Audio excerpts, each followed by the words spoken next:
It's season 3 with me, Matt. And me, Neil. And me, Sam. Welcome to this instalment of the Adeptus Terra podcast. Strap in and relax. Come and get your monthly hit of 3 idiots hooked on that plastic crack. We hope you enjoy the chaos you're about to experience.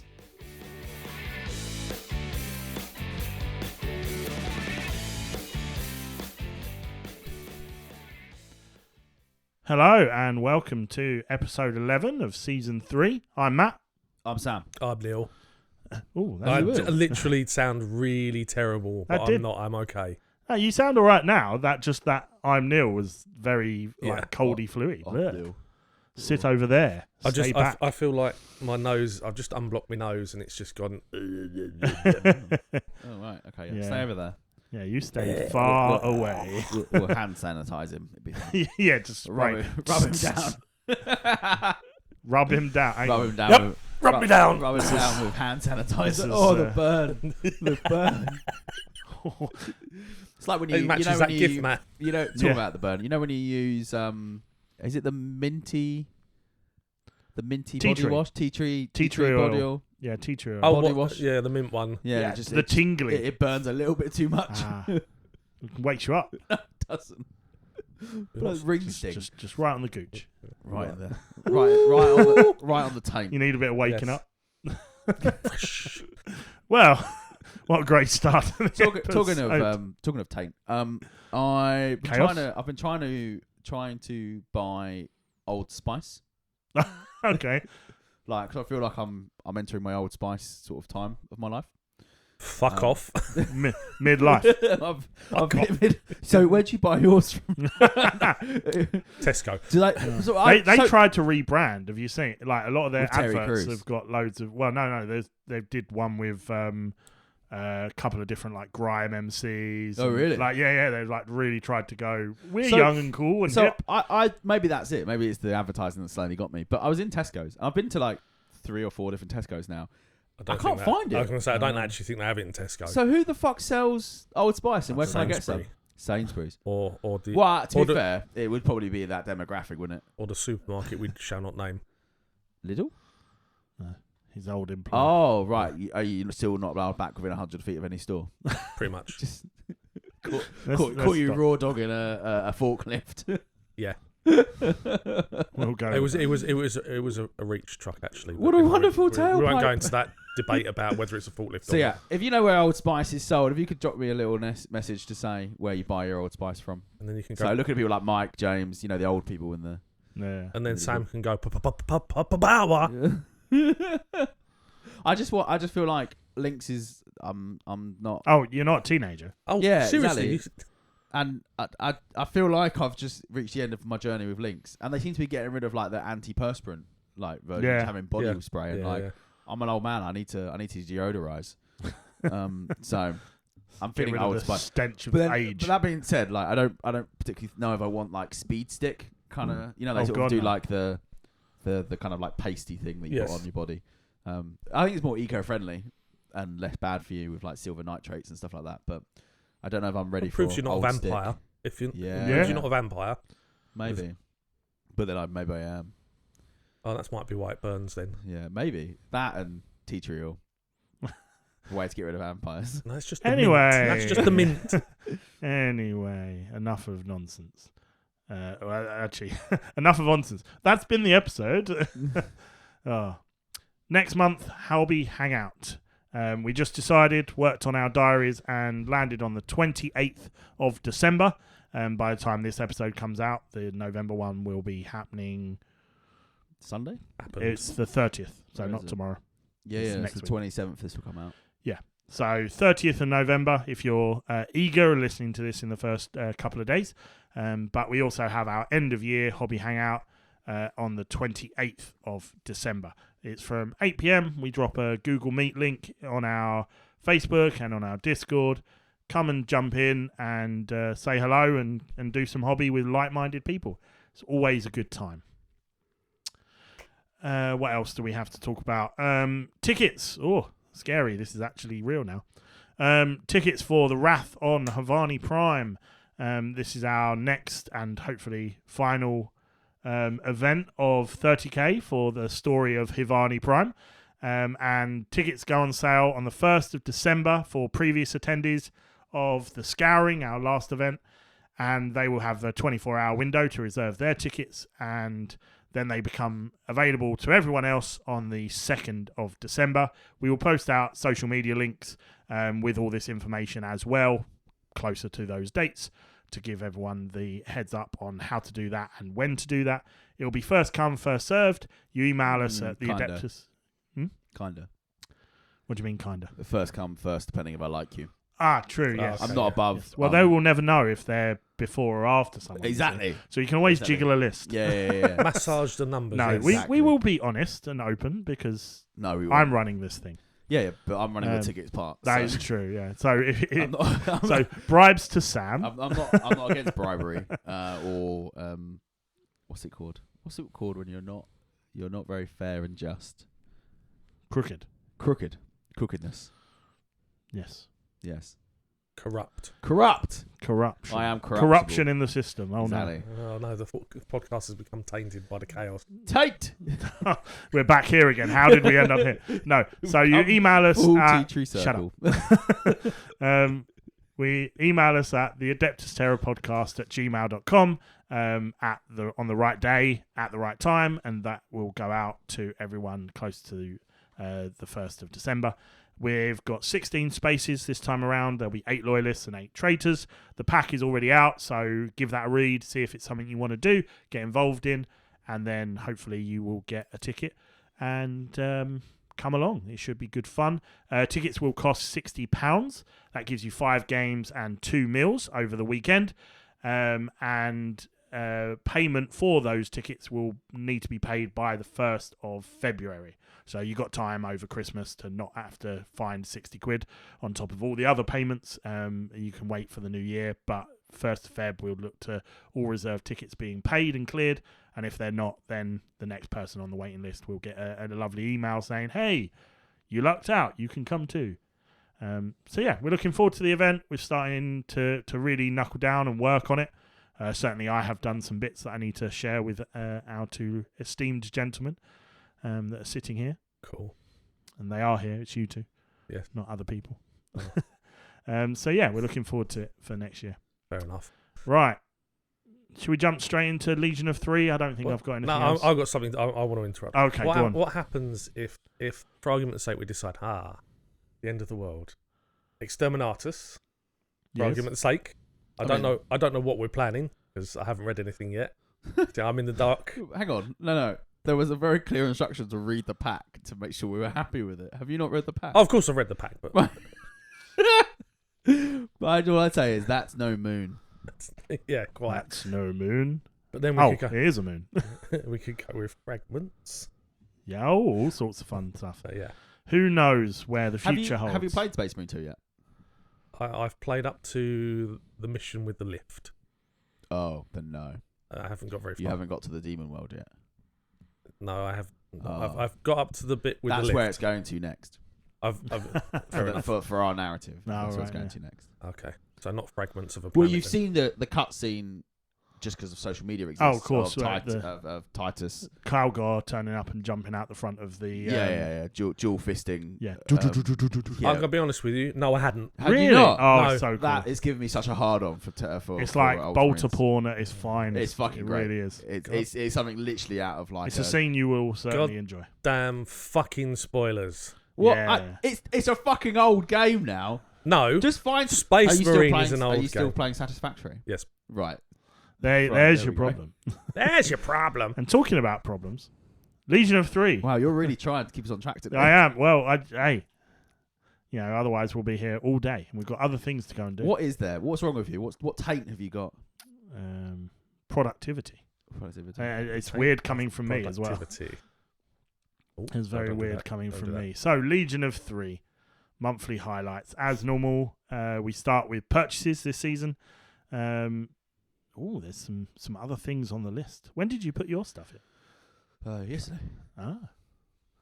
After we had finished our conversation. Oh, that was Thursday. That was Thursday, yeah. But I was on it at like 11 p.m. yesterday, and your notes were not there. Probably about that. Anyway, So purchases. I didn't really buy too much. I picked up the Fire and Jade Spearhead starter box without the models. Right. So this was on eBay. Uh-huh. Simon kind of pointed me that way so that I could play my Seraphon in Spearhead games for AOS. And so for a little over £20, you get the board, the cards, the scenery, everything you need, and the rulebook for playing Spearhead games. Okay. So I can now actually play. So I'm pretty happy with that. And again, another example of how GW kind of fucking you over one game system at a time, being like, buy this box, but now buy this box. Yeah. And then buy that box. But I'm done now. I'm done. Yeah. No other purchases ever needed for those. Mm-hmm. So I'm excited. Until next year. No, well, I've got the rules now. They're the rules I'm playing. Screw everything else. Anyway, what about you, gentlemen? Go on then. Nothing. There we go. Job done. Happy days. Oh. Easy. Not spent any money. I have not spent any money on the hobby. I put my list in. I'm not actually too sure if it's the full list or whether I've purchased more. Actually, do you know what? On here is I've purchased a selection of paint. Nice. While painting my Blood Angels, I ran out of the red. So I had to quick order that from Amazon to turn up the next day. Next day, please. Yeah. We were. I'll tell you the squeaky bum time story in a minute. And then I realised that the way that I paint my eyes, the green, I'd run out, or the base colour green that I used had dried out. So I had to deviate and get another green, like out of the old painting bucket. So I replenished those stock. I also bought a new wash brush because weirdly mine's gone quite crunchy. Oh, weird. Like I can only really liken it to that sock under your bed that you haven't looked at in a while. Is that because you hadn't cleaned it? Well, do you really clean any brushes? Yes. Do you not just leave them? No. Dip in water. I think dip in water, swirl it around a few times. I've got an agitator at the bottom of my cup. Agitate it, and then just a couple of taps on the side, and then that's... Oh, so to agitate it, you don't scream at it and go, "Your rubbish, be clean." No, I sort of go, "Oh, look, there's fire over there. Wouldn't be a shame if you fell in it." Sort of make it anxious, and hopefully all the paint just sort of shakes out. So I bought those. I also purchased the new White Dwarf, the 50 years of Games Workshop White Dwarf that's out this month. Oh, okay. I bought that last night. Cool. That's hot off the press. I might go and get that then. It's all right. It has the history of Games Workshop in it, like from the start, and like how they sort of started in their bedroom. Which, to be honest, if you visited the museum, it's all kind of written there. Yeah, that's true. So it's quite interesting. An interesting read. You get some bits for talisman in it, but I don't have talisman, so that's kind of pointless to me. But no, it was all right. I'm starting to get into buying the White Dwarfs just because I like just the artwork and stuff. I'm quite into. Whenever I'm in a shop that does it, I just kind of read the front. If something grabs me, I'll pick it up. If not, I don't. Yeah. And I always kind of look and I go, "Oh, there's a new mission for this." And I'm like, "Well, I'm not even playing the base mission, so I'm just going to put that down." Yeah. That's the only thing. Like, I love the fact they're doing that, and there's loads of utility in White Dwarfs nowadays. It seems, but again, I'm not playing the basic rulebook missions, so I don't really need White Dwarf missions at the moment. Yeah, I do like them, inspirational and stuff. So I bought that. I also bought some Saturnine Terminators, Saturnine Praetor, and the Votan Codex when I was at my event. When I go to events in the stores, I like trying to buy some stuff from the stores. Yeah, fair enough. Just to support them. So you bought cheese. I bought some fantastic models for our next year's. Oh God, fun! But they're surely very bulky. It's fun. I mean, I'm playing Mechanicum, so I mean, they're not as bulky as Mechanicum. You'll be fine. I think we'll have to tweak those rules. I think. No, we're not. We are. No, we're absolutely not. We certainly are. You're just gonna have to deal with the consequences of taking Mechanicum. No.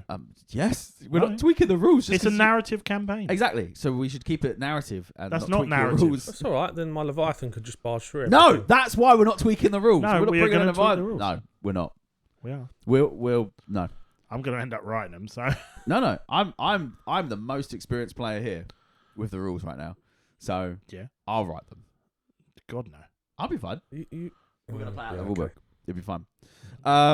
So I bought Saturnine Praetors, and the reason one reason was because I saw them in person like the store had them built, and then a couple of people I played in the event had them.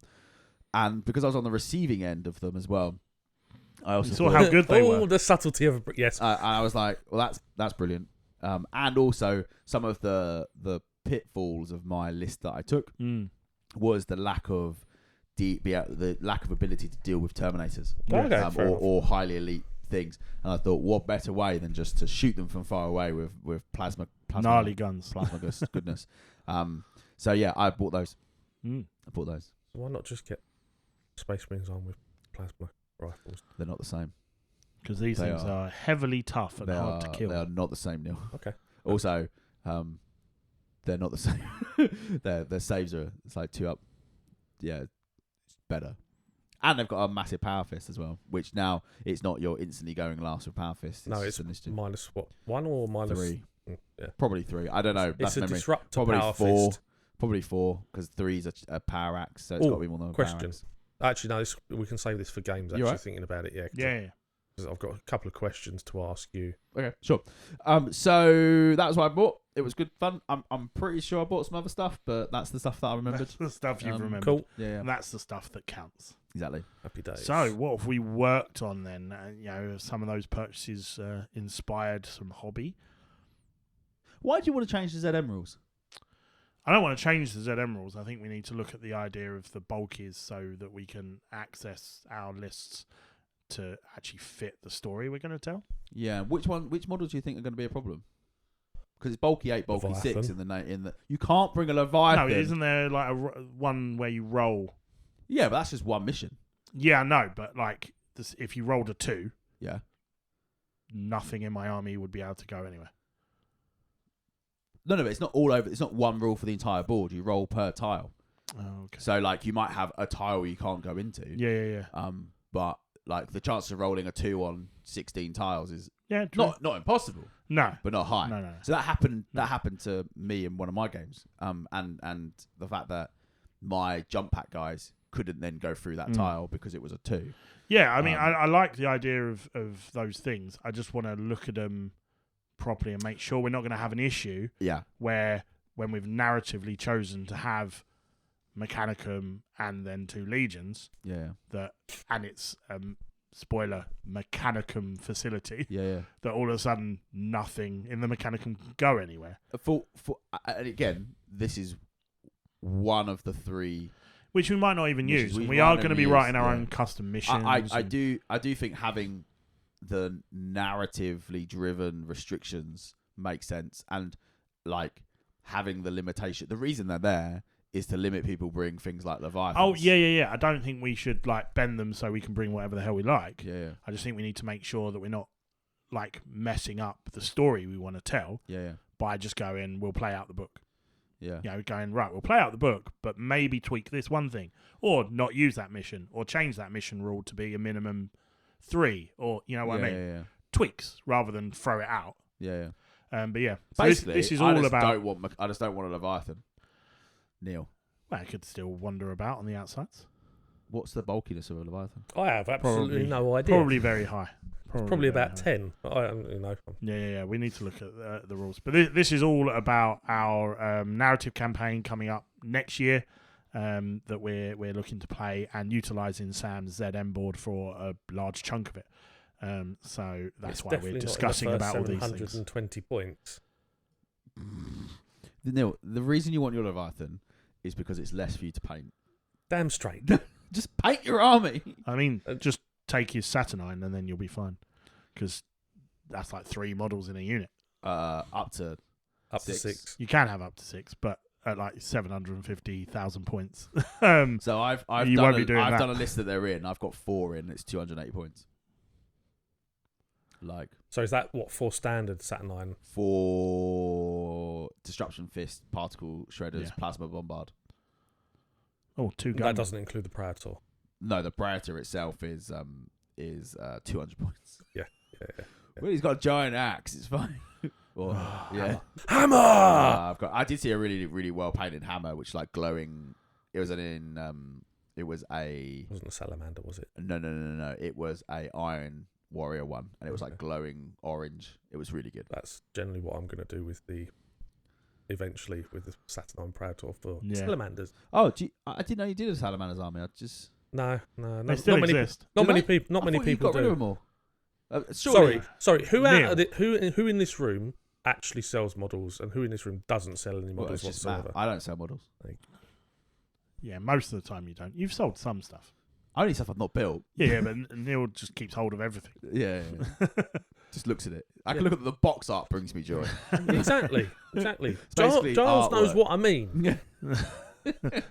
Anyway, off track. Shocking. Who'd have thought it? What we've been up to. What we've been doing. What have you been doing, Neil? What have you been painting? I haven't been painting anything, but I'm still doing a very slow build of the Doomsday Arc. One rib at a time. Yeah. Even if you did one rib a day, you'd be finished by now. So what are you doing? Like one a month? Well, it's a lot of sanding to do. And oh god, yeah. There's all the mould lines. Remember last time they talked about the mould lines being crazy. Yes, there's lots of mould lines on it. I've started using 3. a fiberglass sanding stick, and honestly, fucking witchcraft. It's amazing. What company makes it? I don't know. It's Blue. Okay. A Blue company. Because I've got some ammo sanding sticks that go from 120 up to 1500. Like genuinely, it removes the mold line, but leaves nothing on the plastic. Like no scratches, really no fair enough. I got it from Amazon. So okay, can you send it to me so I can have a little look, please? Well, yeah, you can have a look before you go as well. Fiberglass, cool sanding. But yeah, obviously also all the connection points as well. Even with the nice clippers that I've got, you still get. Yeah, you need to file it out. Has to be cleaned up, and it just takes a long time. And everything's made of 500 billion bits. Yes. I genuinely, I think I said this on Tuesday when we were the group were together. I genuinely think GW may have turned me into I would rather paint than build, which is shocking. Yes. Honestly. Yeah. And that's not because they make bad kits. It's because their kits are so good that there is 100 bits to a single man now. Yeah. And so I'm just can't be bothered. My laziness is kicking me into more of a painter. We were talking about this on Tuesday, weren't we? About how they've gone from having someone manually position the bits to print to using a tool that then takes the model and just slices it basically, and to maximise the amount of minimise the amount of sprues they need and wastage, which again makes complete sense. But you end up with fucking half shoulder pads for Mark 6 Marines.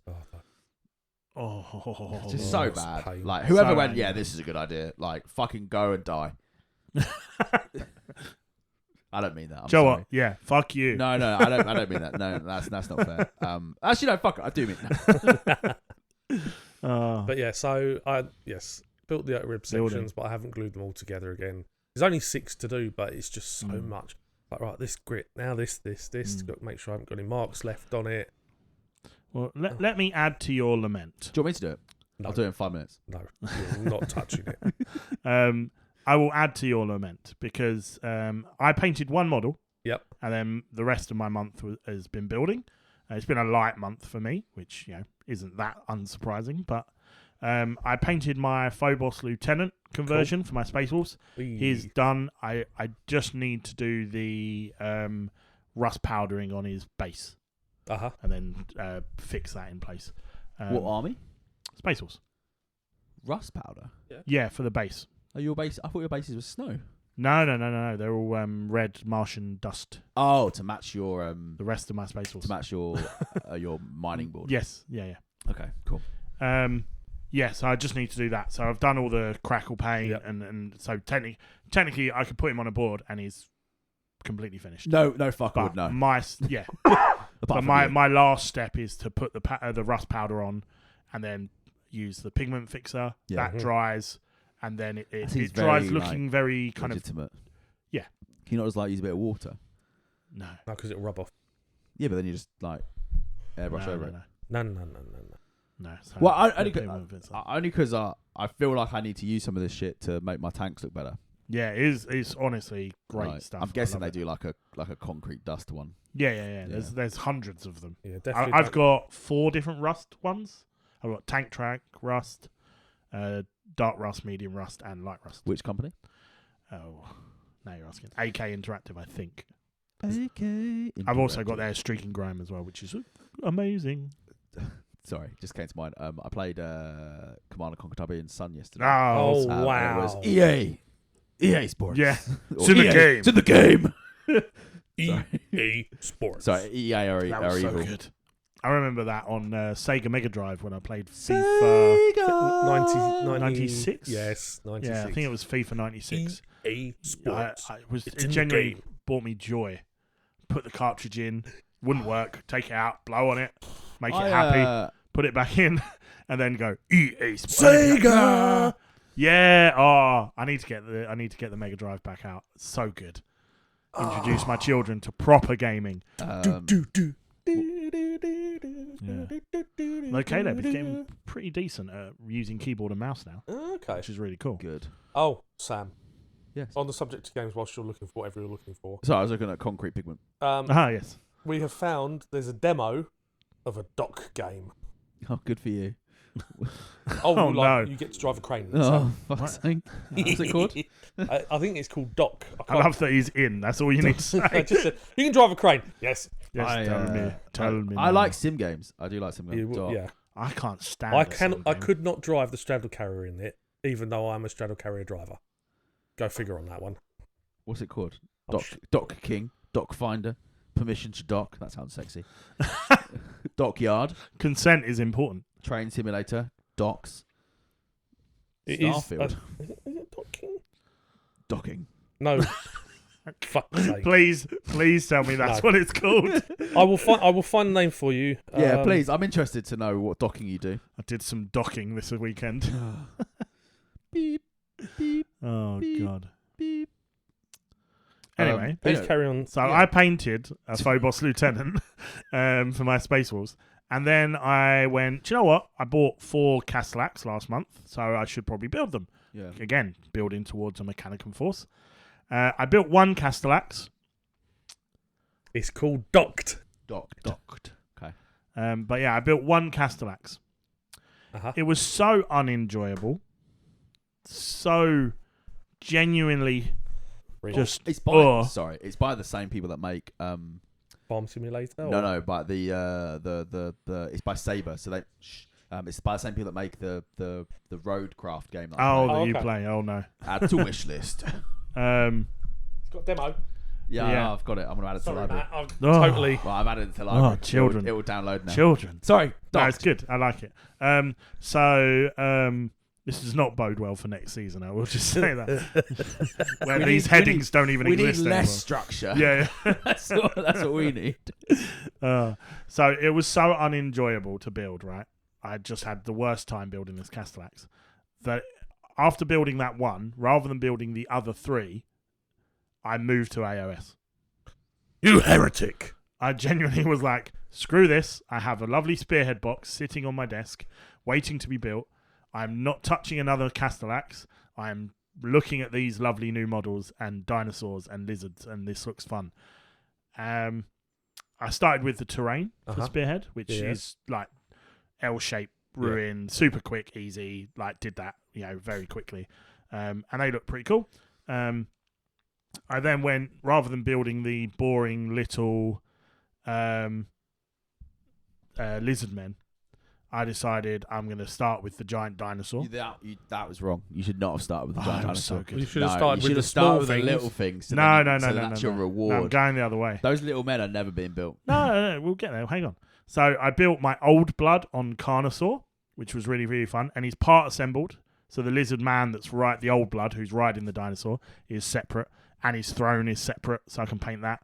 And the Carnosaur is fully built, but doesn't have the rider on him. Oh, you could have the throne as something for 40. I get why you got stressed that way. No. Sorry, I was showing him the build instructions. Yeah, it's like the legs and stuff. It's like 9 bits to make a leg.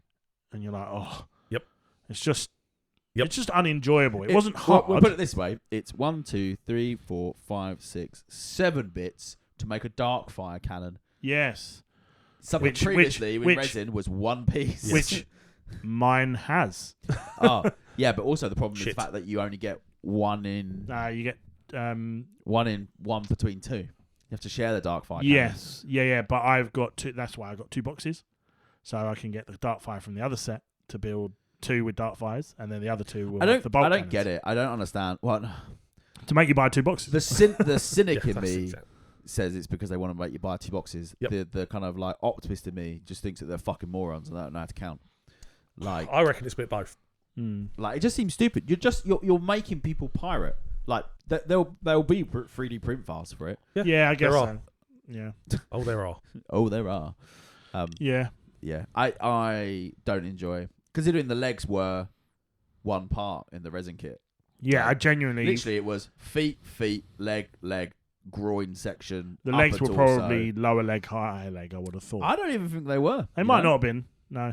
It's been so long ago. I take it in the new hip joint bit, you've got the front bit. No, the hip joint is just the one. Oh, so you don't have to put thing. the front bit, the back bit, and the taint on. On the actually. plastic one, yeah. On the plastic one. Yeah, Oh no, you have to do 2 sides and then the front. Oh, so you do the front, front bit, the taint, and then Yeah. Taint is factored quite a lot in this Yes, episode. it has. Ugh. Good Lord. But yeah, so anyway, back to my lizard men.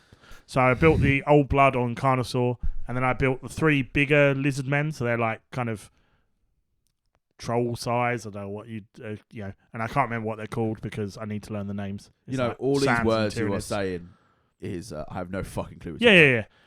So they look pretty cool. I gave them the crocodile type heads just to make them look a little bit different, and they look really, really fun. I'm really happy with them. Cool, good. So that was really cool to build. And then I have built the first 5 of the regular lizard men. Cool. I'm going to do 1 squad with spears and 1 squad with clubs to easily tell them apart. Yeah. In Spearhead, it's so stripped back that they have 1 weapon.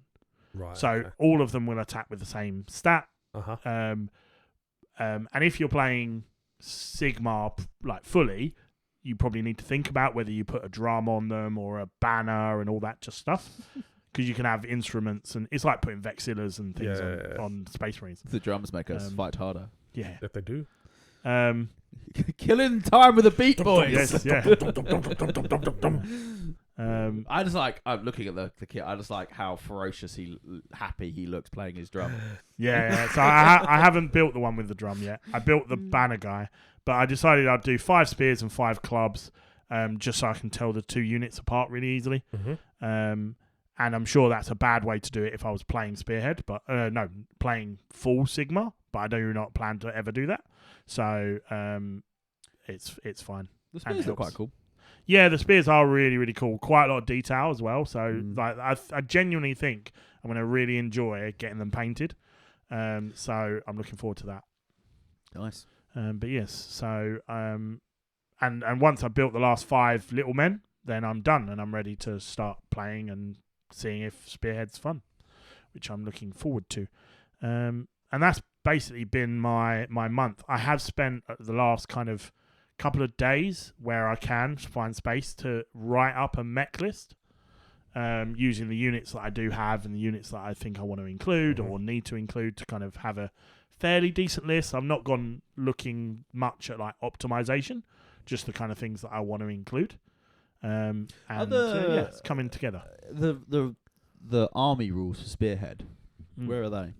In the Fire and Jade rulebook. So they're not in. Do you reckon they'd be on like New Recruit? Yeah, I don't think Spearhead is on New Recruit as a game. Do you reckon it's in the app? It is on the tabletop, like recording your games. Tabletop battles. That's what it's called. Yeah, it's on there, but not. Looking at the 40k one, is Spearhead not Spearhead, but Combat Patrol is not on there either. It's a shame, isn't it? It's same super box. I mean, but you don't like with Spearhead. You don't point up your list. It's just what's in that box is your list. Yeah, so but it's like if they're armed with spears in the game. Yeah, if you're looking to play Sigmar, you need to know that. Yeah, but I'm not. I'm planning to play Spearhead. I'm guessing the Fusil platoon is in the Jade book. I don't know. I sent you the list of all the kill teams. All the spearheads that are in that book. Did you send it to me? Yeah, I think I pinged it. It was a photo of the book page. Do you think it's the old Fire and Jade is the older book? Oh yeah, here it is. So it might not have the guys you want. It will probably have some of the guys. What am I? I'm Order, aren't I? Order. No idea. Seraphon, Daughters of Cain. I have no idea what you're looking at. So he's looking at the list of Spearheads. I don't think boxes that you could buy, because Fire and Jade, I believe, was the first one that came with the. City. I only ever know them as Sigmarines. So only the Castellite company for Cities of Sigmar? No, I don't know what that is. No idea. They're the older boxes. They are still available, but they are the older boxes. Like the one I've got, the Seraphon, is the older box of Seraphon. Mm-hmm. The newer one has the skinks and little pterodactyls and stuff in it. But I wanted the older one, so Fire and Jade was perfect for me. So yeah, unless you want to find online illegitimately or buy a book/box yourself, you want the ones in the Fire and Jade, because I have all the rules then. Which is why I sent you the list. So yeah, I'm genuinely really excited to give it a go, because it's a small box game. It looks really, really simple as well, because like everything in my Spearhead at least is like they have this one attack, they do this one thing. You know, each Spearhead you get like a bonus, like a bit like not a detachment rule, but like you choose a single bonus for your army depending on what you're facing. The Castellite company, it has horses. Cool. But doesn't have guns. Yeah, it's not the gun one. Yeah. So again, they're fairly easy to get the rules for, but they're not in that book. Okay.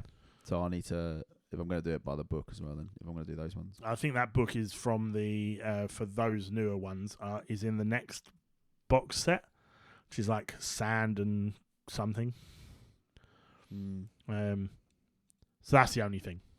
You'd have to try and at that point, we then have 2 books. Yeah. Anyway, sorry, carry on. And that's mainly it, really. I just kind of, I decided, I got so frustrated with building the Castellax that I started building the Spearhead, and then have enjoyed the rest of the month building the rest of the Spearhead. So I do need to get back to the Mechanicum. I'm aware that, after January, really, we need everything kind of built and painted from our first list. And I'm like, I don't own my first list, let alone have it built, let alone have it painted. So, and I want to make them look good. I don't want to just rush it. Mm-hmm. So I need to get back onto Mechanicum. Writing the list in the last couple of days has really helped. Oh, I've started to get a bit more excited by. You figured it out yet? Yeah, I'm virtually there now. My list, because I'm building like a full list of what I've got, what I think I want to include. And then I'll work out the narrative-driven lists for the campaign after that. And then I'll know what I need to prioritize buying. But at the moment, I'm just trying to work out the wider how to play Mechanicum that's more than like a little allied force. Uh-huh. And I think I'm pretty much there. Like I say, I'm not necessarily going to like this is fundamentally the best Mechanicum list. It's like I've got 2 Thanatars, so they're in my list. I've got 4 Castellax, so they're in my list, And I like the idea of the tech zombies, so I've got 20 of them already, but I'm probably going to get another box and have like horde zombie tech thralls, which could be quite fun. Just lots of little kind of ideas, and like when I was writing the list and starting to work out, this is how the detachments work, because you've got little annoying things that make it harder than a marine list. Mm-hmm. Because you can only have the same tech arcana, I think is the right word. I might be using the wrong terminology. But so like Cybernetica units, you can only have them in the same detachment. Right, yeah. And like everything has a difference. So like Thalax or Reductor. So I can't have Castellax and Thalax in the same detachment, even though I've got the right slots for them. Yeah. So you then need more detachments. So then you need more Magos or characters to get you more detachments. But having prime advantages to squeeze in units, those logistical benefit units don't have to be. Mm-hmm. So you can squeeze in extra units on that. So it's been a fun little play around, and I'm looking forward to it. I might share the list in a bit. We'll see how off track we go. Sam's got a whole event to talk about. But that's what I've been up to, making a Mechanicum list and building Spearhead. Sam, go on. Take us through your chaotic squeaky bum time painting. Well, I was going to talk about Spearhead a little bit more. You can. Let's do that first. Because that's fun. So, I was looking at the... Oh, there we go. So, I pulled this up. So, I was looking at the box, the bone, fire and bone, or whatever it is. Sand and bone, I think. The rules for playing Spearhead do not come in that box. Oh, do they not? Only missions for... Interesting. So I need to buy the Jade one in order to have the rules. I guess so. I don't know. It would be worth talking to someone like Simon who's running it at Hutton. Yeah. Or someone who knows a bit more just to make sure. But, oh, here you go. Yeah. Because you should have the book in there should have all the rules pertaining to the Spearhead boxes. Yeah. Unless it's just got the 2 from the box, but that would make no sense. Like, I've got a big hardback book that has every Spearhead at that time that they had brought out rules for. So there's like 18 different options in that book. So the sand and stone description for on GW's website is the pack contains cards, terrain, a game board, and a supplement book for playing Spearhead games of Age of Sigmar. Yeah. The game board is 30 by whatever. Features pre-painted objective markers for your armor to fight over, 6 pieces of terrain, dice, whatever. The contents, Spearhead Standard Book includes rules to get you started with games of Spearhead, from choosing your army to battle plan, Standard Bone rules, City Fusilier, Platoon, Seraphon. Oh, okay. So there. So it sounds like you've got everything in there. Yeah. Okay. Cool. Anyway, right. Back to this month rather than games I probably shouldn't invest in. But you will. But I will. It's 1 box. 2 boxes. Yeah. 1 box. If you choose something from the Fire and Jade, you should go through that whole list and see if something grabs you. Yeah. You don't need to buy a book. No. Because I can photocopy those pages for you. And then you've got a little, I'll give you the rules and the one for your thing. Yeah. Because it is a pain in the arse. Like, I'm flicking through this book trying to find my 2 pages of rules out of like a 50-page book. Yeah. Right. So I had my event. So the Melos event, which was really good fun. We'll talk about that in a bit in the gaming section. So what did I hobby on? So I can't remember really where I got to in the last recording. I'm pretty sure I had quite a lot left. Yeah. You still had quite a chunk. So I know since recording, I definitely have painted 5 tanks. Mm-hmm. So 2 rhinos, 2 predators, and 1 Kratos. Yes. I know I painted 10 Crimson Paladins. Yep. Terminators. I know that I painted 5 of my characters. So my Praetor, my Champion, my Tech Marine, my Pravian, and my Masters of Signals. So I painted those in this month as well. I may or may not have also painted 10... I want to say the spoilers were not done. Spoilers, they weren't done. So they got painted. Basically, my entire 3,250 point list for the event got painted. Yes. And based. Well done. I would say they are perfectly sufficient for taking to an event. There are things on them that I think I want to redo. Right. So I know the Crimson Paladins have leather like strapping coming down from their shoulder pads. I know that I did the base coat wash and then 1 kind of highlight on that. I want to do another one. And I want to paint on them. They've got little gemstones. I want to paint those as well. So there's more than enough legs in those models to be able to paint and make them look better. But when I was putting everything away, I noticed some other little bits like that I want to go over and do. So I'd call them, they're done. They're tabletop. They're perfectly sufficient. They look perfectly fine in photos fighting other people. I feel like there's just some stuff I could do a little bit more on. Yeah. Which is perfectly fine as long as I do it. It was good. It was... What happened? So I basically painted it in a week. Yes. It got to the week before the event. I was leaving on the Friday, and I basically I originally planned to spend the entirety of the Saturday before painting because Kelly was going to go out and see friends for the day. I see where this is going. That got cancelled. So I spent an hour while Ray napped painting instead of the 12 hours I had planned painting. And then Kelly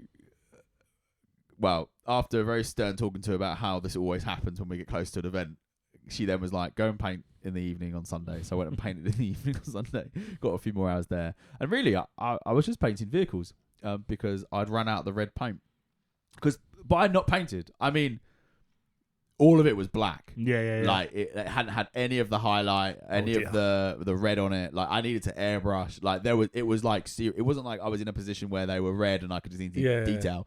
So I was fucked at this point. My intention was on the Saturday was brilliant. I'll airbrush it all on Saturday, get it ready. Obviously had an hour, not enough time to get an airbrush out and meaningfully paint and let stuff dry between. Was this when you realised you didn't have as much red as you thought? Yeah. So, which is a good catch. Yeah. Because I ordered it on the Saturday, it was there on the Sunday, so it was there for when I airbrushed on the Tuesday or whatever it was. So, yeah, I got the vehicles done. The vehicles came out incredibly okay, actually. I've figured out a new way of doing black. We're using dry brushing, which was quite good. Okay. I dry brushed the because I wanted. Basically, having just red blocks of vehicles was a bit boring. So, like the rhinos, the doors, all by one, because I wanted to annoy someone. The doors are painted black and then dry brushed up to be like black armor rather than just like black. Yeah. Right, yeah. Okay. The intention, what I want to do, and I didn't have time, and it's again something I need to kind of figure out before I just go and random. Well, to be honest, I won't. I'll just go and balls to the wall, do it on a model. I want to do black marble effect on the front panels of the rhinos.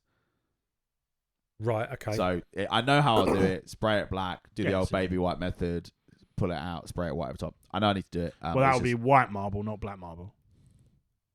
Oh, so there needs to be white and then spray black over. Black so the paint that goes through the baby white is quite a lot. You put it white and then you would put your maybe some edging or corner panels of grey. Then you put your baby wipe over it. Then you do some grey, and then you do some black. Okay, sure. Okay. And then you'd end up with then the cracks kind of look will be the white rather than the main colour being white. I would have figured that out after the first time I did it. Yeah. So I want it to be black marble for the front panels for the rhinos, and then the same for the front panels of the predators because they're kind of big block panels as well.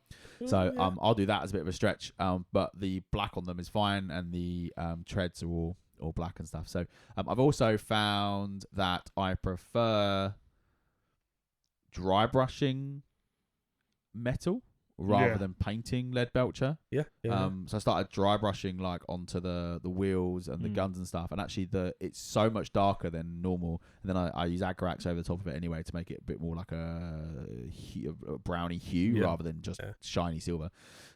So I did that. The Kratos was piss easy. Like it was basically just the same thing. It's really eye catching though from the photo I've seen of it. Yeah. Like because it is such a big block of red. Yeah.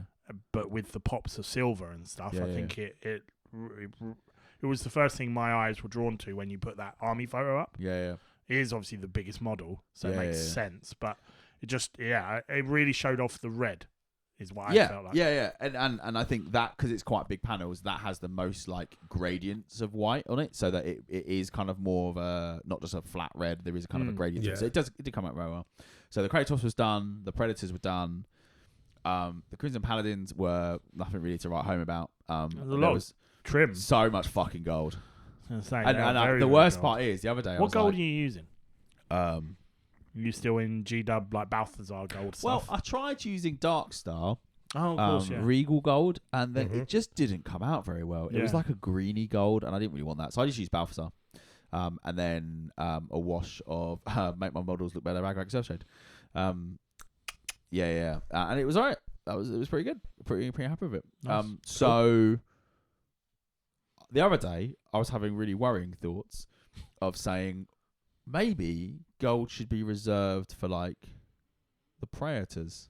Yeah. And I should repaint everything silver. The intrusive thoughts. So yeah, the intrusive thoughts. I feel like I might. You haven't got much gold on other things, though, have you? I suppose Blood Angel might be a little bit more, but quite on the Blood Angel models, there's quite a lot of gold. Oh, okay. On like the standard like assault squads, it's just the sergeant really because they're in Sanguinary Guard armor. Yeah, okay. So it wouldn't be the worst thing in the world, but it would mean repainting all of my paladins. So I might just leave it. I'll just forget those thoughts and put them with the rest of the intrusive thoughts. Which was your favourite character? Like, who came out the best? Do you think? So I bought. Oh, this is another squeaky bum type thing. So I bought a Praetor. Yes, the Terminator one. Terminator Praetor. Yeah. I bought it to be delivered in GW because I had a week off, and I was like, "What a fantastic time to buy a model, have it delivered to a GW store, pick it up, and go pick it up, rather than paying for it to be delivered." And then it took so fucking long to be delivered to the Games Workshop store. So I ordered like a week before, and it didn't arrive until like the Friday of my week off. Wow! And I was like, "What the fuck is it?" It took nearly 2 weeks for this thing to turn up. And I was like, I would have just paid like £3 and got it delivered to my house. Would have been fucking probably quicker. 2 days. Yeah. So never doing that again. Like fuck that. So basically, I then had to force Kelly to go to Southend to pick up this model. And when I was in there, I was like, oh well, I might as well pick up those tokens as well. The did tokens. you get them? No. And the guy lied to me. The guy said to me, he was like, oh no, they're web exclusive. I'm like, I don't work for GW. You do, but I'm pretty sure they're not web exclusive. And he was like, no, they are. And I was like, okay. So I was like, well, that's just not going to get them. That's fine. I'll just deal with it. You should have said you could have had my set. Yeah, Simon's going to give me his because he doesn't use them. He has dice that he uses instead. Okay, cool. And it would have been useful for the event, but actually, as much as everyone complained about it, statuses didn't really happen to me. Fair enough. Just make the saves. Just died or were alive. If you make the saves, you don't take statuses. And if you're completely wiped out, you don't take statuses. Yeah. So do or do not, right? It's so yeah, it didn't really come into effect that much. And I find if you have dice, and we'll get to this in games, but I think the tokens are really good for vehicles. Yeah, sure. So I basically, the moral of the story is I also did transfers. I actually spent some time doing fucking transfers on vehicles, so they were quite big plates. And it wasn't horrific. I love doing transfers. I did knock over my entire bottle of number 1. Oh dear. So how much did you lose? Not as much as I thought I would. I've got about a quarter of the bottle left, which to be honest, microset. If you use the actual amount you should use, you don't use that much of it. So like I probably will buy another bottle eventually, but I'm just going to avoid doing transfers for as long as possible. I also did 5 transfers on my tactical squad, so some of them have the Blood Angel icon on them, the rest of them don't. Did you have any issues with shiny ones? I know, was it your Vindicator was very shiny? Or not for this event, but previously you had. There is that issue.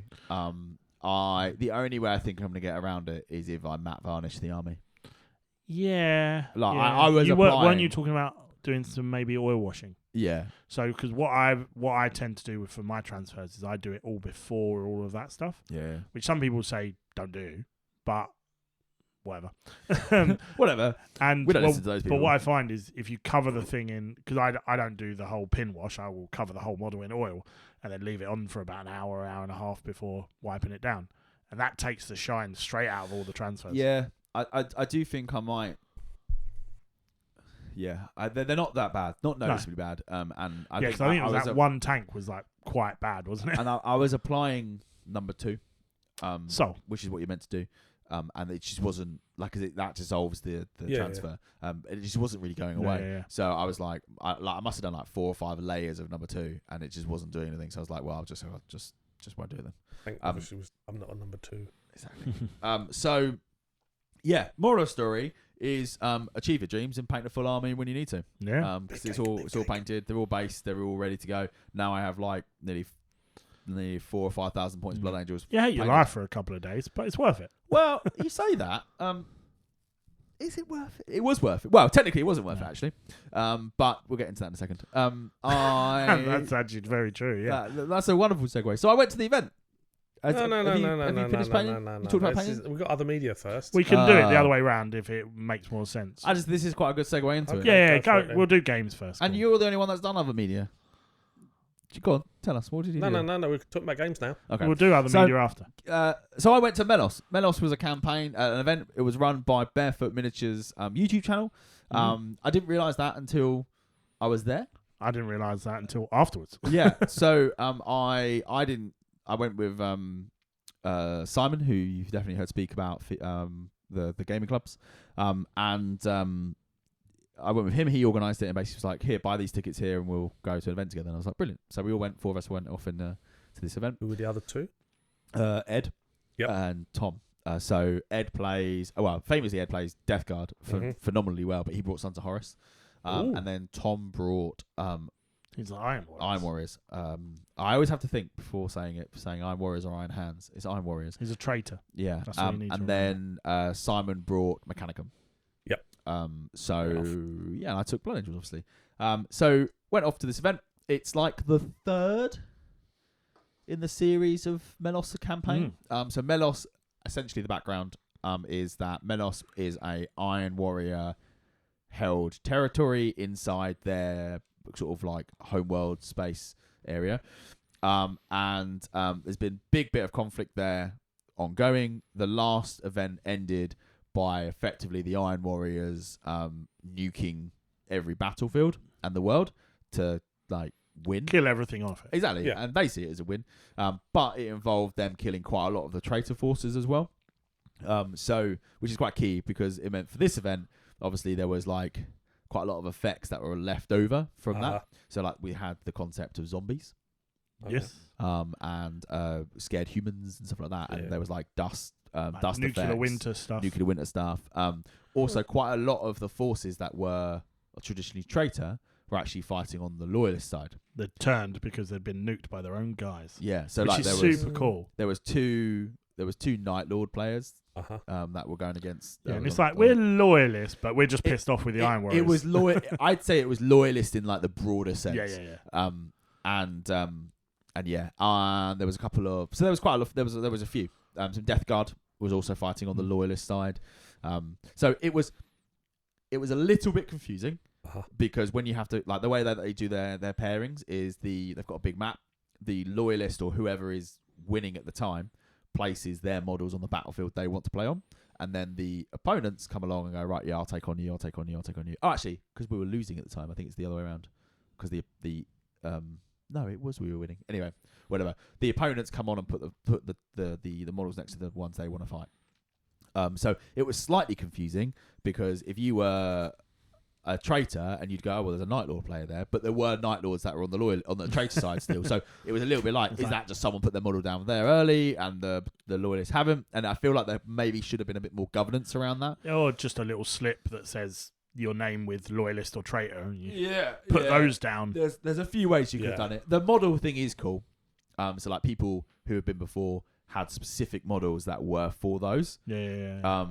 So it sounds like the kind of core guys that have been to the unfolding of the story have really built their forces around the narrative, which is quite unique, I think, to events. Like normally you have the background narrative, but your list is your list. And they do some really cool things with it. So you everyone had to prepare a character champion with its own character page and you got, for doing certain things, your character got achievement points, effectively. And for every X number of achievement points, you could roll on the table and get a boost. A buff to your guy. And it might be a case of, if you roll, like, I don't know, I've got my sheet somewhere, actually.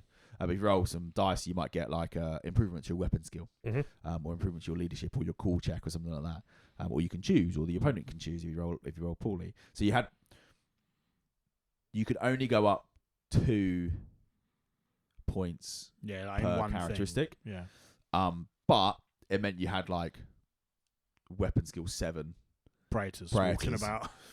Or you had leadership 13 people running around. Like, so it was really cool because you got like at the start, if you had a picture or drawing of your model on the sheet, you got 1 point.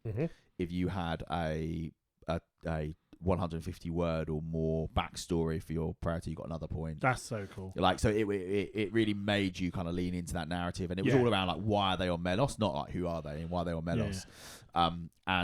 If you're a Praetor, because of the boon of already having been a Praetor, you start with no extra points, but you start further up the table. Because it's like showing that you're more senior and you've already got these boosts. So they did balance it in some way. Again, I feel like there could have been more explanation around that. Like, for example, it was in the pack that the sheet was in the pack. It wasn't an editable sheet, so people had to kind of figure that out for themselves. It wasn't it didn't.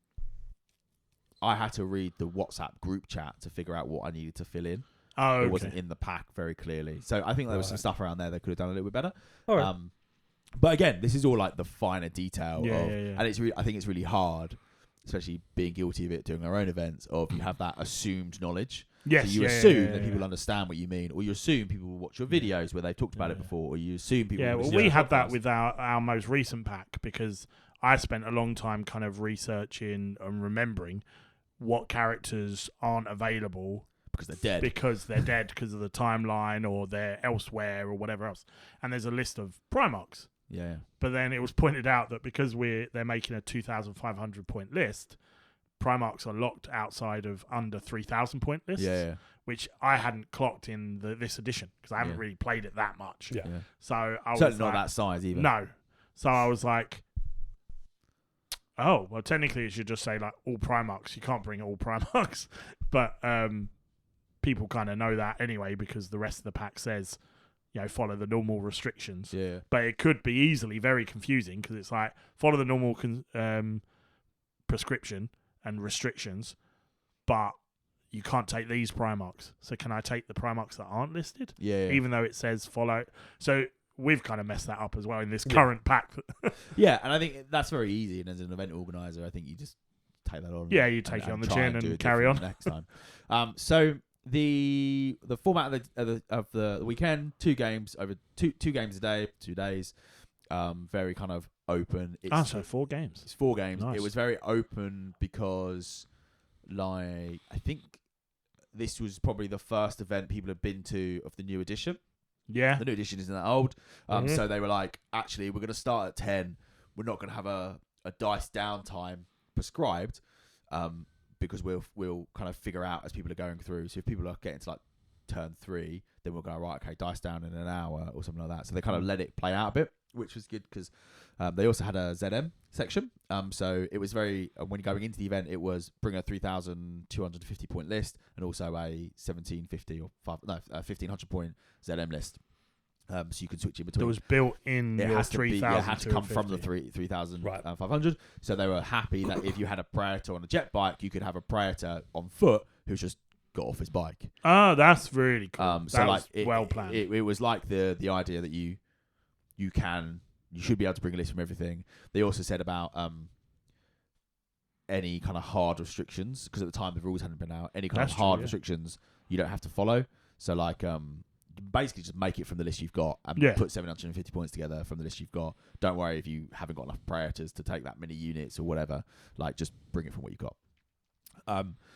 As a setup, it was really good. The missions were they brought missions out for every table, every game. They had status effects, or effects that happened during the mission. So they had additional checkpoints or objectives where if you stood on them, you rolled on the table, and it might be something like a dust storm. It might be something you find X number of civilians. It might be you find X number of zombies, and then the token then bounces 12 inches away from you towards the enemy. So it's basically, it gives more opportunity to find it. Okay. If you've got zombies, they attack the closest thing. If they and the opponent will control them for that turn. So if they're in a combat, so what happened to me is I found some zombies and I was in a combat with some Castellax. Thalax. And so for his turn, I rolled the zombies attacking his Thalax, and for my turn, they were attacking me, and it kind of did it that way. And it kind of evens it out. Yeah, that's a good idea. Then it's not like it's not bullshit. These many are touching the Blood Angels. Exactly. This many are touching. And that it removes that kind of. What about this guy in the middle? Yeah. And then the humans, if you were loyalist, you got them off the board, or if you're a traitor, you had to kill them. Yeah. And but then they raised the point of some of the loyalist legions wouldn't necessarily follow that, and they said, okay, you can kill them or you get them off the board, depending on what you're feeling like. You get a point if you do it. So they kind of made it a bit more fair, because of the Night Lords being on the loyalist side, isn't because of those. Oh, they'd run away from them. They ain't gonna spend time killing them. So they kind of balanced it out that way.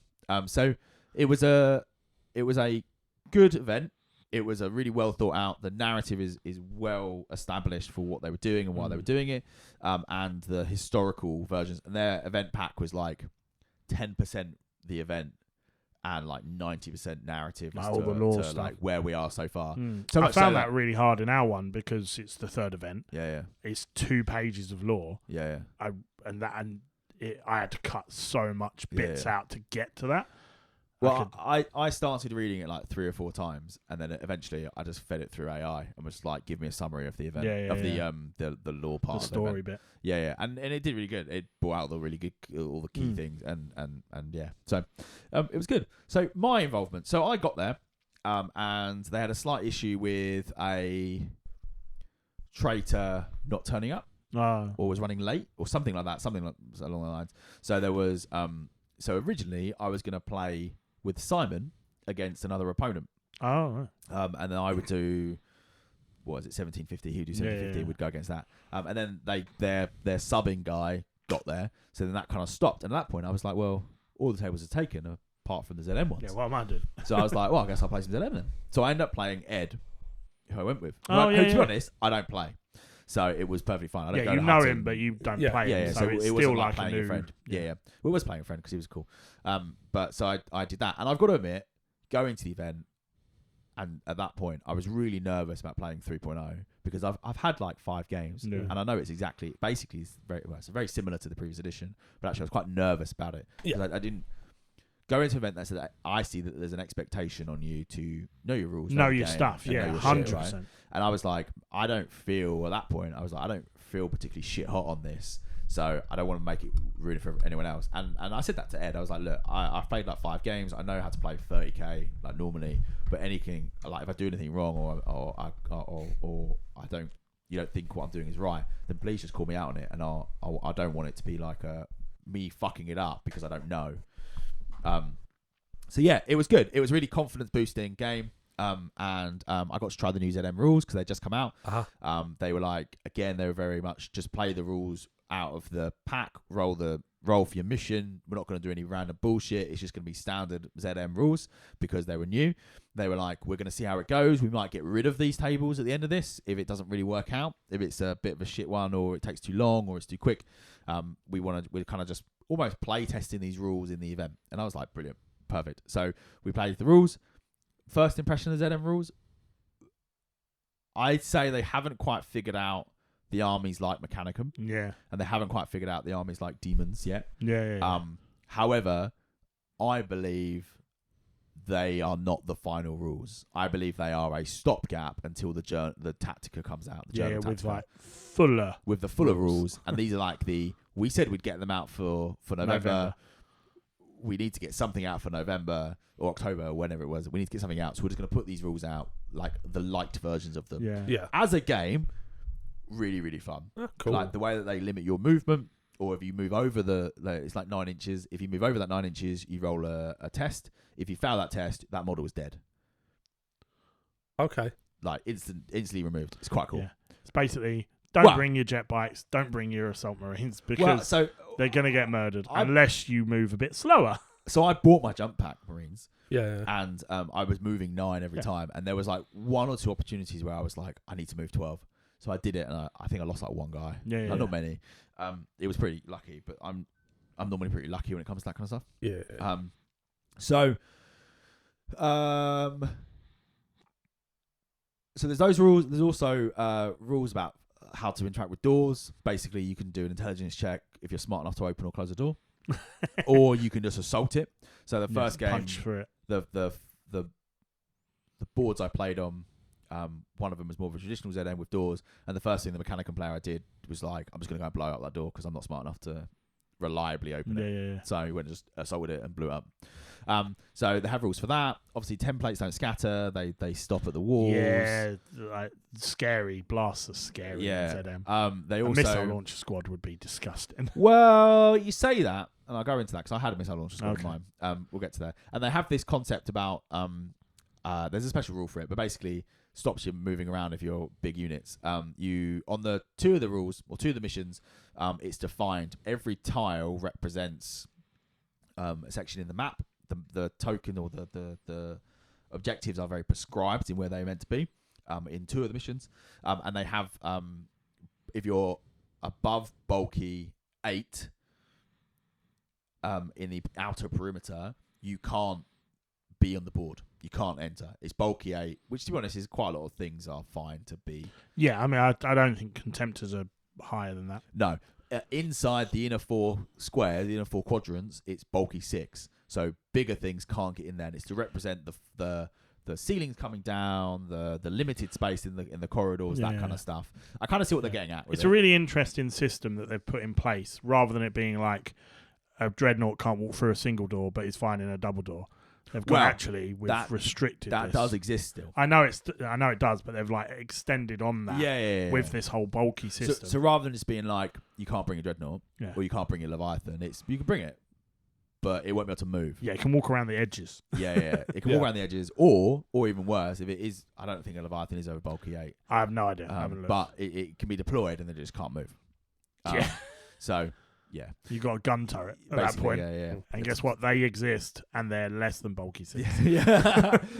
So it was the rules in there are really good. I really enjoyed them. The missions are really, really well thought out. The first one I had was the signals one, which is the third mission where you roll rather than it being prescribed bulky 8, bulky 6. You roll for every tile. Mm-hmm. Is that before you deploy? I guess. No, because you don't do it in the ones you deploy in. Okay. So any square you are already in, so they're basically open, fine. But the ones in the middle you roll, and then you roll at the beginning of every turn. No, that's something else. Ignore me. So you roll at the beginning of the game, and then the tiles that are left over there, that's it. You just leave a dice on there to remind you. Leave a dice, fine. And if you roll a 1, you get a different rule, which is basically just darkness, which means you can't shoot through it. You can't shoot more than 6 inches through it, which is brilliant. Because the only square in my first game I rolled that on was the square directly in front of my fucking missile launchers. Where on the other side of that square, half his army was. Yeah. Just standing there in the open. Perfect. It missile launched. Yeah. But couldn't do it because of fucking rules. Hello, darkness, my old Basically, friend. yeah. So I was like, well, I guess I'll rush them that way then. I guess I'll run around. I wonder again, things like that, whether it will stay like that, or like we say, if what we're expecting is a fuller set of rules, whether there will be ways around that.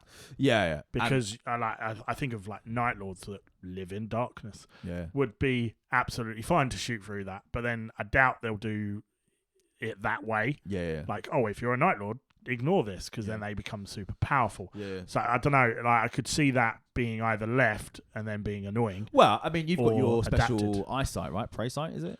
Prey sight. Yeah. You. In the last edition, I haven't looked in this edition. So if you say prey sight or night vision or whatever, what you could do is go in all the squares that are total darkness, you are not restricted. But in all the ones that are over bulky 3, you can't see.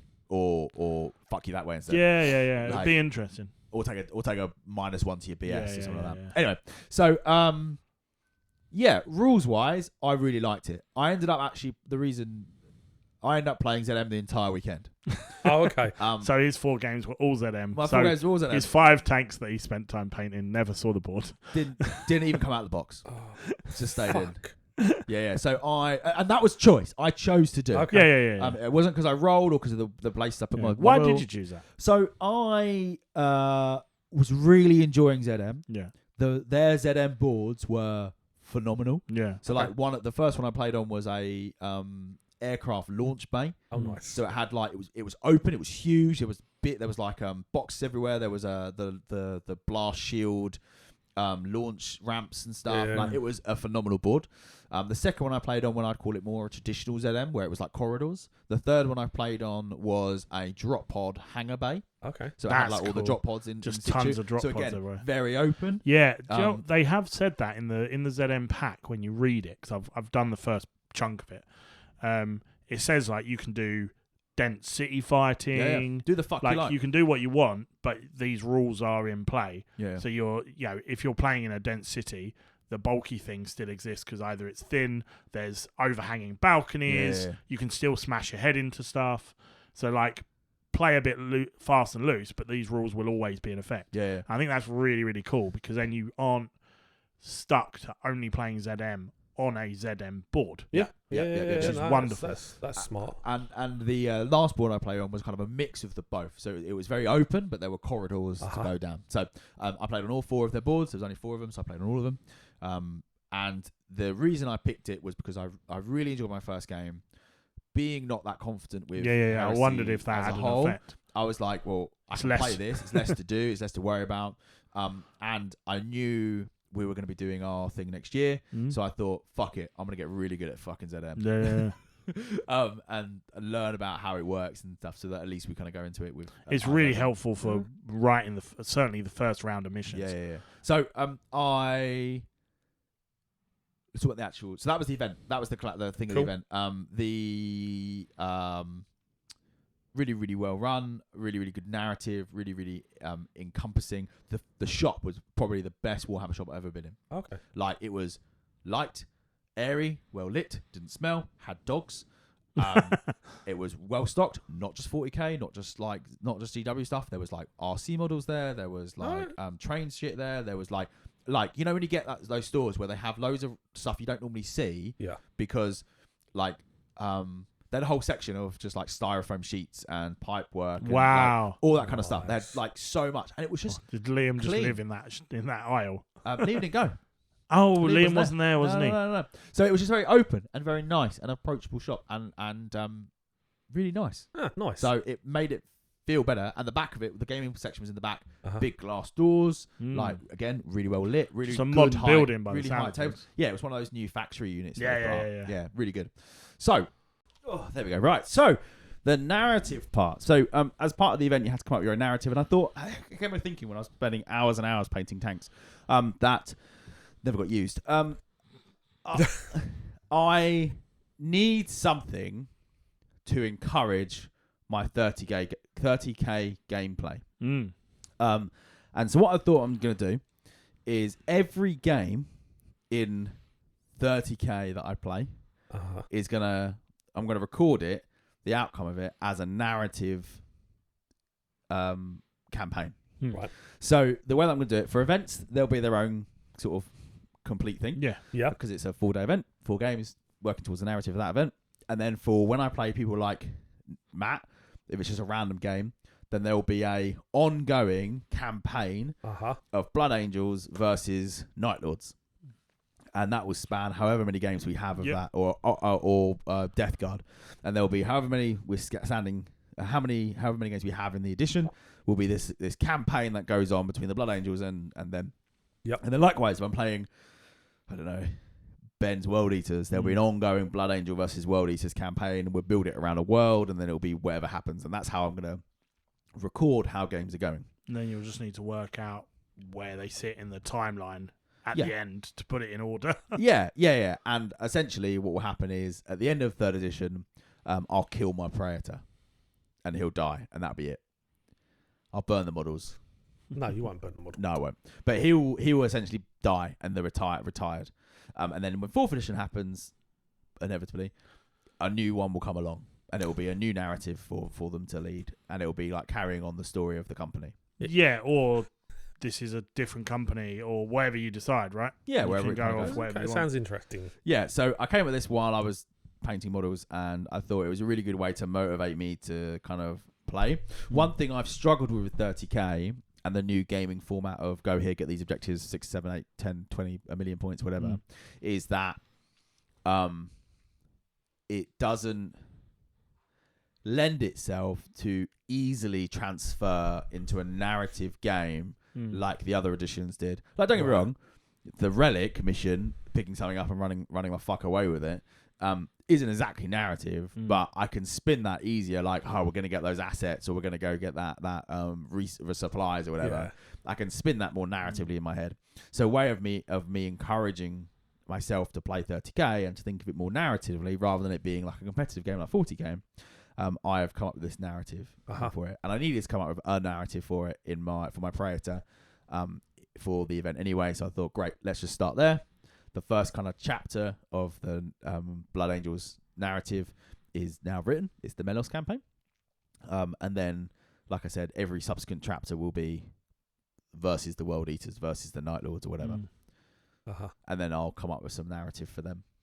So what I did is after every game, I got the name of their Praetor or their named character, why they're there, what their thing is, and then I came up with a kind of, using the outcome of the game and the kind of missions that we played, a bit of a story as to what it is, and then I fed that story straight into AI, and then was like, make me something nice. And this is what he will be doing for our campaign, because he knows how to do it. Yeah. So what I'm going to do is, so I've made a long format version, like 300, 400, 500 words per story. I'm not going to read you that because that's going to be really boring as fuck for people that don't care. I will, if you're interested, please let me know. I'll happily share the link. You can go away and read it. But what I've done is after every long format story, I've gone now summarize this into 100 words. Yeah. And then what I did is I took all of those long format stories, copy and pasted them all into the AI, and was like, now make me a summary of the Melos campaign for my character. Cool. So I'll start by talking about, where is it? Oh, I might move it into the Terra podcast rather than my own personal one. Make it a bit easier.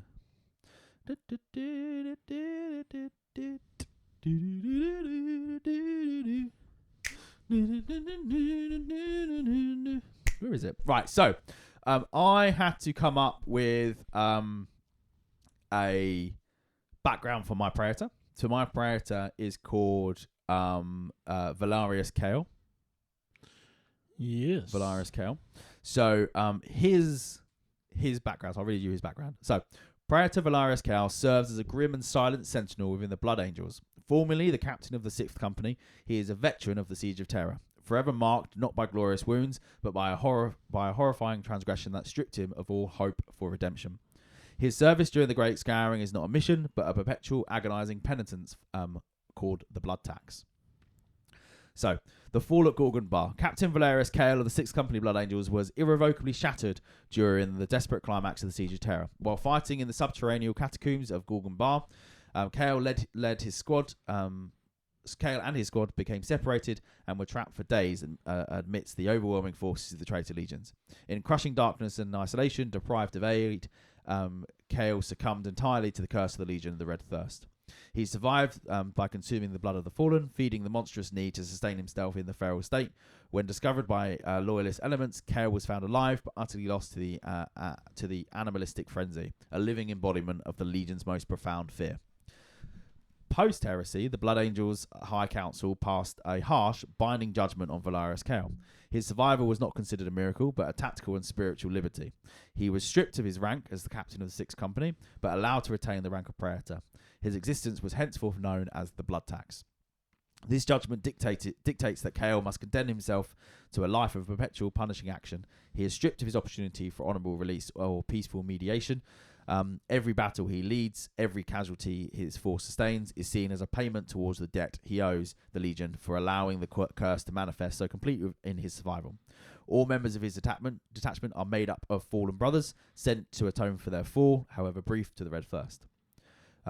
Kale is now a silent obsidian figure on the front lines of the Great Scouring. He leads only punitive actions and the most arduous, least glorious operation. His armor is often unadorned. His armor is often unadorned, reflecting his self-contempt. His most defining and most devastating duty is that of the arbitrator of the tax. He is condemned to police his own brothers, observing for the earliest signs of the terminal descent into the Black Rage. Should any Blood Angel on his command succumb fully to the curse, Kale is the one who must ruthlessly execute them. He ensures the Legion's curse never brings final, unforgiving dishonor to the memory of Sanguinius. The act of the cold, precise execution of the highest cost of his tax, turning him into the living, breathing condemnation of his own self. He takes no pride in victory, only the cold assurance that penitence has been paid for one more day and his own cursed end has been deferred. Basically, he's the first... what's his face? Astrath. He's the first line. Executioner. Yeah. In his line Yes. of... Yeah, so I saw where you were going with that. I'm going to probably try to... So the idea is that I'm going to run with is I've got a Praetor in Artificer armor, a Praetor in Terminator armor, and now the Praetor in Saturnine Terminator armor.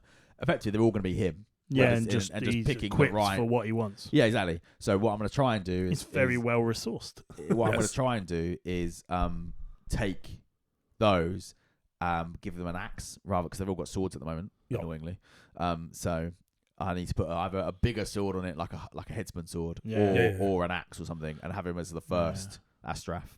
That makes sense. That would be cool. But yeah, how do you spell his name? Valerius space Valerius. Ius Yep. Kael. Valerius Valerius Kael. So yeah, so that's his background. He basically was a high-standing captain of the 6th. He fell on Gorgon Bar on Terra. He was found, returned to the Blood Angels on Baal. They basically said, "Well, we're not going to kill you. You need to obtain you need to atone for your fall and bring in shade to the company. Go off and die somewhere, but do it gloriously." And then everyone he has been sent with him, either sent with him or reinforced by, have also fallen to the Red Thirst, and this is their penitence to go and die. Yeah, so it's a death company without being a death company. Yeah, and hence why some of the backpacks are black on my models. It's also a nod to your old... the old wave, my old Legion that I was doing, or my old... the kind of first flesh tearers, weren't they? Yeah. So it's a nice little nod and keep some of that work you'd already done in play, which is nice. So, next up is this is the Melos campaign summary.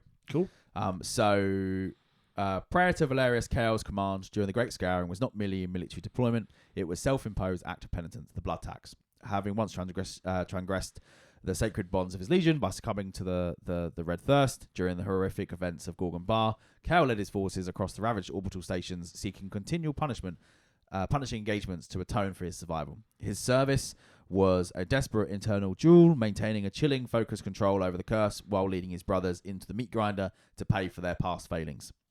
The following summarizes his trials across the orbital stations, proving while victories were achieved, the debt remains.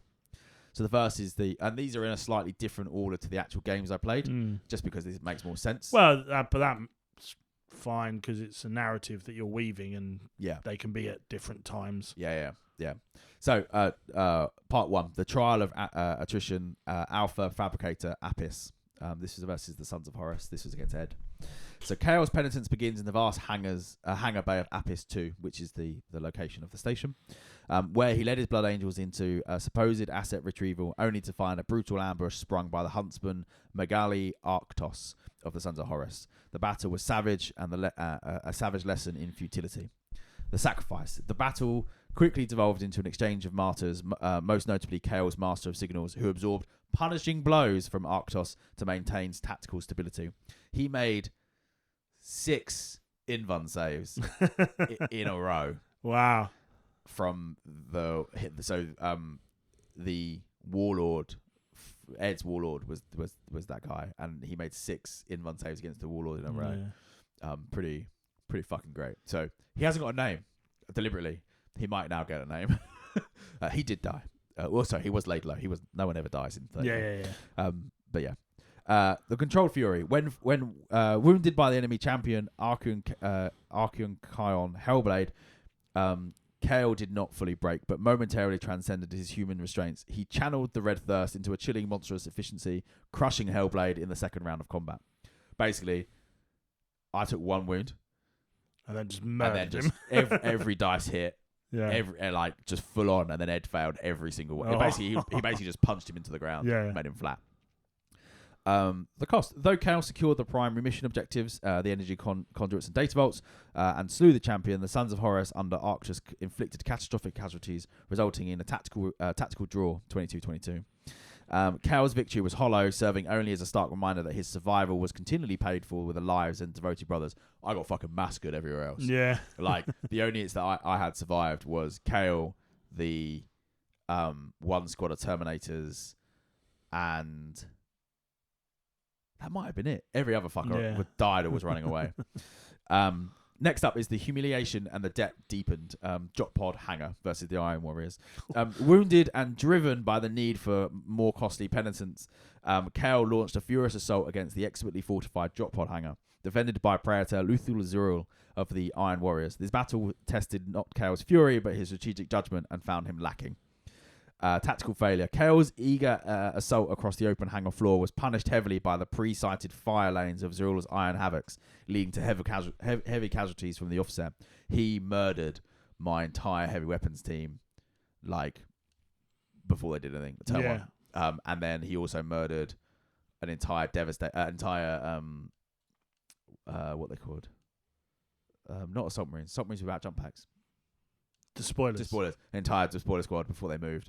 Like, I was fucked. Crimson Stand. His elite Crimson Paladin achieved a moment of ferocious glory, holding the line against combined forces of Tyrant, Siege, and Breaching Terminators to prevent Zerul from obscuring key objectives. One Crimson Paladin held up about 19 models on his own. Like, just soloed it, just YOLO'd. With Feel No Pain, because he gets Feel No Pain when he's double outnumbered. Like, it was fucking glorious. It was great. And he failed a 3-inch charge to get his Saturnine Terminators into the combat as well. So it was good. And then laid low, the climax saw Kael's challenge Zerul. Zerul, ever pragmatist, refused the duel of honor and delivered a crushing, underhanded blow with his Forge Hammer, bypassing Kael's guard and laying him low. The sight of their grim leader forced his supporting squad into an immediate stark retreat. This was not a defeat unto death, but a humiliating strategic failure that deepened Kael's self-loathing and internal debt. I challenged his Praetor, and turn 1, he rolled and got higher initiative than me and went first, which was fine. I was down to 1 wound, and I did 1 wound to him. And then turn 2, I took the gambit to give me higher initiative. I still failed the initiative. He went first and just slammed me into the floor and killed me. Like, it was fucking brutal. Oh, sorry, took me out of combat. No one ever dies in 30k. Yes. So yeah, it was until brutal. you want them to. And then literally, I think the only kind of redeeming factor is one of his champions charged the 3 remaining missile guys. Failed a 3-inch charge. Again, it's quite a big theme in his assaults. They overwatched at full BS and then just blew this Terminator out. Yeah. This guy out of orbit. Yeah, it was pretty good battle. It was like, on one side, like, he with the Havocs killed 14 of my 15-man assault squads in one turn. Yeah. He also a 15-man tactical squad made them run. Oh, no. Nearly off the table, and like it was a brutal fucking game. But likewise, I killed like quite a lot of his in turn 1. It was just the Terminators, and that was kind of led me to my Saturnine purchase, because Terminators and Saturnine people I just couldn't deal with. Yeah. Next up, the Burden of Survival. This is the Hablock Beta versus the Iron Warriors again. Badly wounded and facing annihilation, Kael led his depleted force into a desperate scramble into the claustrophobic Hablock Beta against Trav O'Hart's forces. His name's Trevor, but they spelt it T-Rev O'Hart. Trevor. Controlled desperation, pushing through the physical pain and the rising tide of the Black Rage, Kael abandoned frontal assault for stealth, securing vital medical supplies to staunch the wound of his men. His priority shifted to survival, a difficult duty for a man seeking death. A bruising stalemate, the Blood Angels successfully secured the majority of the resources, but O'Hart's effective ambush tactics ensured the Blood Angels were severely diminished. The engagement concluded into a tactical draw, ensuring the Blood Angels survived to fight another day, but further delaying Kael's self-sought demise. So the game above, I actually won. Yes. I got completely depleted, and I did win. Yeah. But because I was so like fucked, I was like, well, we're kind of running away. Yeah. And then finally, a moment of mercy, the infirmary of Caddox. The final conflict saw Kael lead his force into the infirmary, where Archmagos Jonathan Smith sought to convert surviving personnel into servitors. This battle became Kael's greatest act of redemption. To ensure the escape of human personnel, Kael ordered the sacrificial charge of his assault marines against 3 Castellax battle automata. 7 marines fell instantly on the charge, and the rest fought to the last man. This was the ultimate payment of blood tax to his brothers' lives for the lives of the innocent. It basically meant that the humans got to run away, get picked up by another squad, and then escorted off the board, while all of my assault marines just died. Yeah. 7 on the charge, and I was selling their lives. I was like, brave. Well, this is fucked. Kael located Smith and engaged him in a long slog, a duel of raw primal endurance against an arcane technology. Kael fought with a chilling, focused brutality, driven by the act of saving the innocents. He was successful, laying the Archmagos low and forcing the Mechanicum into a retreat. It was 7 rounds of combat. Wow. Obviously, you just carry on going. So, Yeah. So it was only one round, but it took 7 rounds for me to kill him. Like, the fucker just kept saving in run saves. And then finally, the conclusion of the whole weekend. So the prayer to Valerius Kell emerged from the campaign having paid a staggering price in blood, securing victories over the Mechanicum and strategic objectives against the Sons of Horus. Crucially, while he was laid low by Luthor, he was not defeated or killed, denying him the cleansing death that he sought. His survival purchased at the cost of his devoted brothers and sustained by channeling the very curse he fights, ensuring his debt to the Blood Angel does remain unpaid. The momentary assurance of controlled bloodlust is fleeting. Wounded and burdened, Valerius Kell gathers his remaining sons and prepares for the next conflict. His perpetual march against damnation continues across the stars, forever seeking the enemy that will finally allow him to fulfill his blood tax. There we go. So that was the weekend. Cool. Very it was cool. 2 wins, 2 draws. Fair enough. Cool. Very well done. Lots of Did blood. well. Lots of people. blood. Lots of death. Lots of death. Nice. I really enjoyed it. I think that I want to try and do more events now. Yeah. Like, trying to force me out to do those. Because I think that's the way that I think I'm going to enjoy 3.0. Okay. Yeah. But yeah, like I said, if you're interested, the actual kind of write-ups, so this is just sort of one of them, has significantly more information in it. Yes. And breaks it down to more like what was there, who was there, what was the outcome was, and stuff like that. So if you're interested, then let me know. I'll happily send you the link. But if not, then I think we'll go on to talk about other media. Yeah, talking about your story, Neil's been consuming another. Yes. So I moved on to the next Dawn of Fire novel, which was Throne of Light. You've overtaken me. And I actually finished that on the way here. Wow. Oh, cool. Is that why you were late? You were just sat in the car outside? Oh, yeah. Sat out of the car listening to 2 hours worth. Sometimes there is that moment where you're in a store and you're like, I'm just going to sit here and listen to this. Yeah, I've done that. No, I finished it, I think on the... Yeah, once I got back over this side. Because I listened to most of it on the way over to Kent yesterday. Cool. But yeah, it was a good book. The Wolf Time was better, if I'm honest.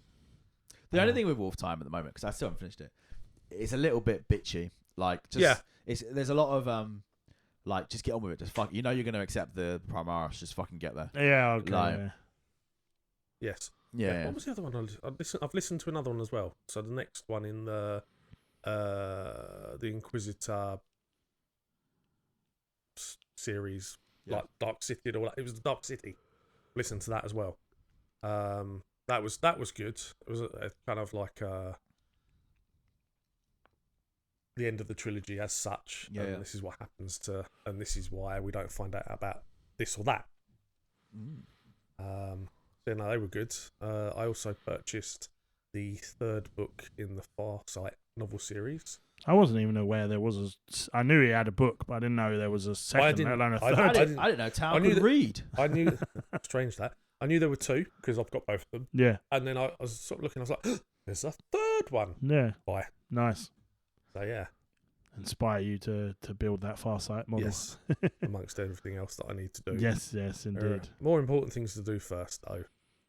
Like Satisfactory. Like Satisfactory. Like, no. Like paint your entire Emperor's Children army for next year. Yes, until February, right?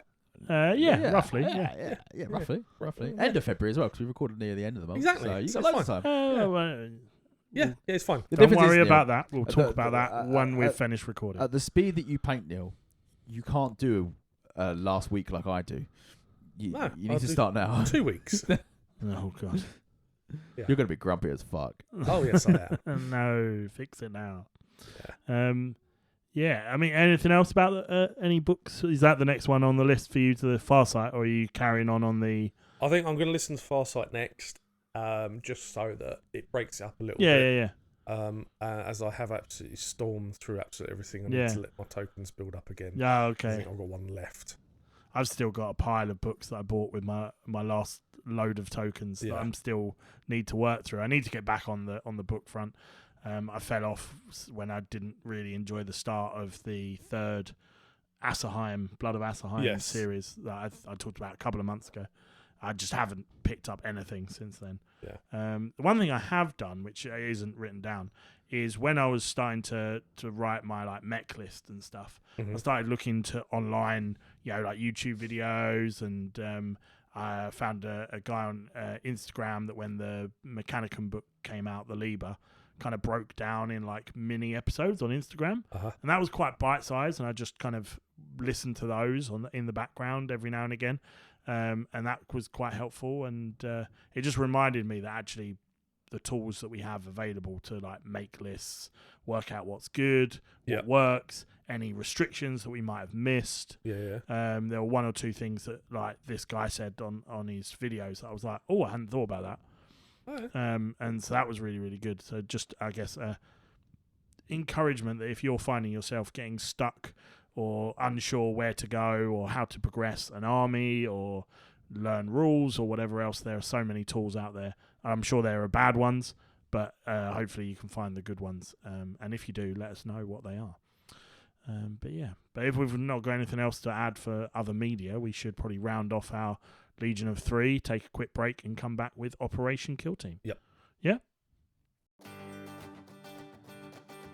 Hi, I'm Neil, and you may remember me from such things as Who's Neil? My dog ate my hobby project, and Tau, fish or friend. I'm here to tell you about our Element Games affiliate program. So as you may know, running the podcast does incur some costs. Hosting and equipment are just two examples of this.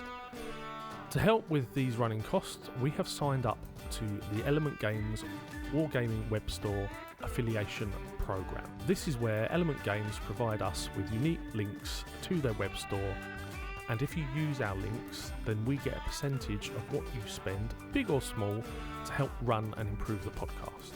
The links take you to Element Games homepage or straight to the 40k products category. Simply shop from there. You can find these links in our featured posts on the Facebook Community Safe Room, on our Discord channel, and on our Instagram. Thanks for your help and support.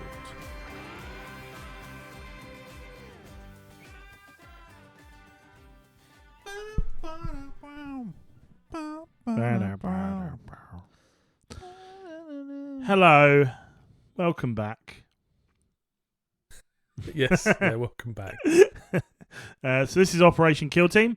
This is our pretend segment. I'm slightly concerned about how you, the topic you've called this, thinking that we could do this. How to win? Yeah. Yeah, no. I mean, I was trying to think of a name. I thought it was a great idea that as we come to the end of our year of covering Kill Team badly, that we would look at how to actually win games of Kill Team. Not right at the beginning when we started to learn the rules, but now at the point where we know vaguely some of the rules. Yeah. But yeah, I thought it would be interesting for those that maybe are uninitiated in this current way of Kill Team, how to score. There are multiple ways of scoring in Kill Team, and understanding them, prioritizing them is basically what you need to do to win, even if you suffer heavy losses, which in some of my games I've had one or two models left, but have still either got close to winning or even won one or two. Mm-hmm. I thought it would be a good opportunity. Have you won a game? Yeah, he beat me. Very convincingly he beat me. Right. Okay.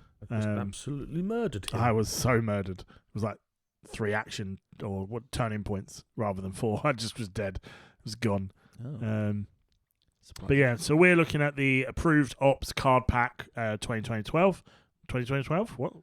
2025? I don't know what my brain did there. Sorry. Which is the latest deck that's currently available. What a great deck it is. It is. I got mine out and I was like, oh, I haven't opened this yet. Really? But yes, so we thought we'd look at the different ways of scoring. There's multiple ways, and we'll go through each one of them, highlighting some of the cards. We're not literally doing every card in the pack because, frankly, that's too long and potentially boring.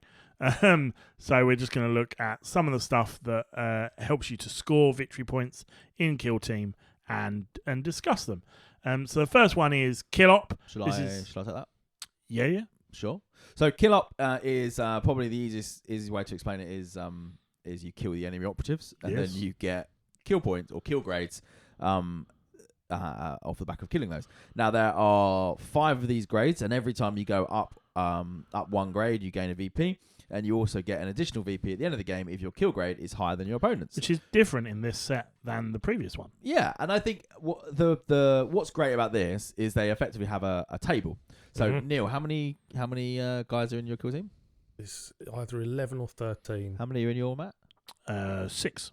And I have 10. So obviously we all have very different sizes of kill team. So the more squishier models, like mine, I have more models to balance out the fact that Matt's are quite strong and overpowered. Yeah.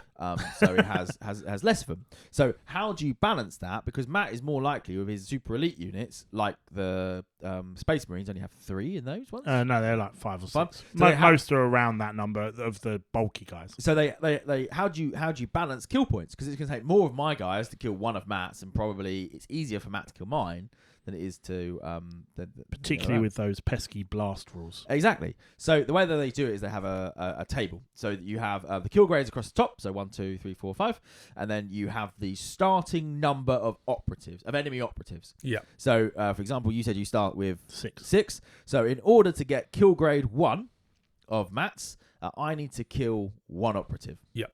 Whereas likewise, if you're against yours, which was 11, in order to get kill grade 1, you need to kill 2 of Neil's. Which is theoretically easier because they have less wounds. Yeah. Yep. But it's more targets, and that's where the challenging is. So the going up to kill grade 2, you have to kill 2 of Matt's, but you have to kill 4 of Neil's. 3 is 4 of Matt's, and 7 of Neil's. 4 is 5 of Matt's, and 9 of Neil's, and then finally kill grade 5 is 7 of Matt's. No, 6. 6 of Matt's. If you kill 7 and I've got 6 models, something's gone very wrong. and 11 of Neil, so it's killing everybody. Everything is kill grade 5. Yeah. So it effectively uses a staggered system to be able to account for the fact that lower models is because those models are stronger. It's like a weird way of self-balancing. So I think it's quite good. I think it's nice because otherwise, like the challenge, the way that they balance it in like 40k games, like for kill points, or in 30k games for kill points, is typically the easier to kill units have more people in them. So, like for example, Tyranid swarms of chose the wrong army there. Well done. I really did. Hormigans might be swarms of 20 in a squad, whereas like a tactical squad. Or, tactical was like 20 now, aren't they? Actually, that's really bad. What the fuck have they done? They made it well hard to kill points. Hold on, we're talking about 40k, so tactical squad is 10 men. Yeah, so 10 versus 20 because they're easier to kill. Easier to kill, but more of them you can't wipe the squad. So yeah, it's a good system. I like Kill Op. I think if you don't know what your opponent does, it's a pretty good, but you're confident in your own ability, it's a pretty good way of scoring some points. And it's in effect every game. Yeah. So it's just a constant that's in the background. It's a way of scoring that you know how to do it. A very quick table shows you, and you just accumulate those points every time you go up a kill grade. Obviously at the end of the game, you get that bonus 1 if you're on a higher kill grade than your opponent as well, which is nice. Those 2 things have been added in this edition, which I think it makes Kill Op, rather than just something in the background, something to seriously consider. Yes. Tactically, rather than just, well, I'm going to kill them because we're playing the game, so that's going to happen.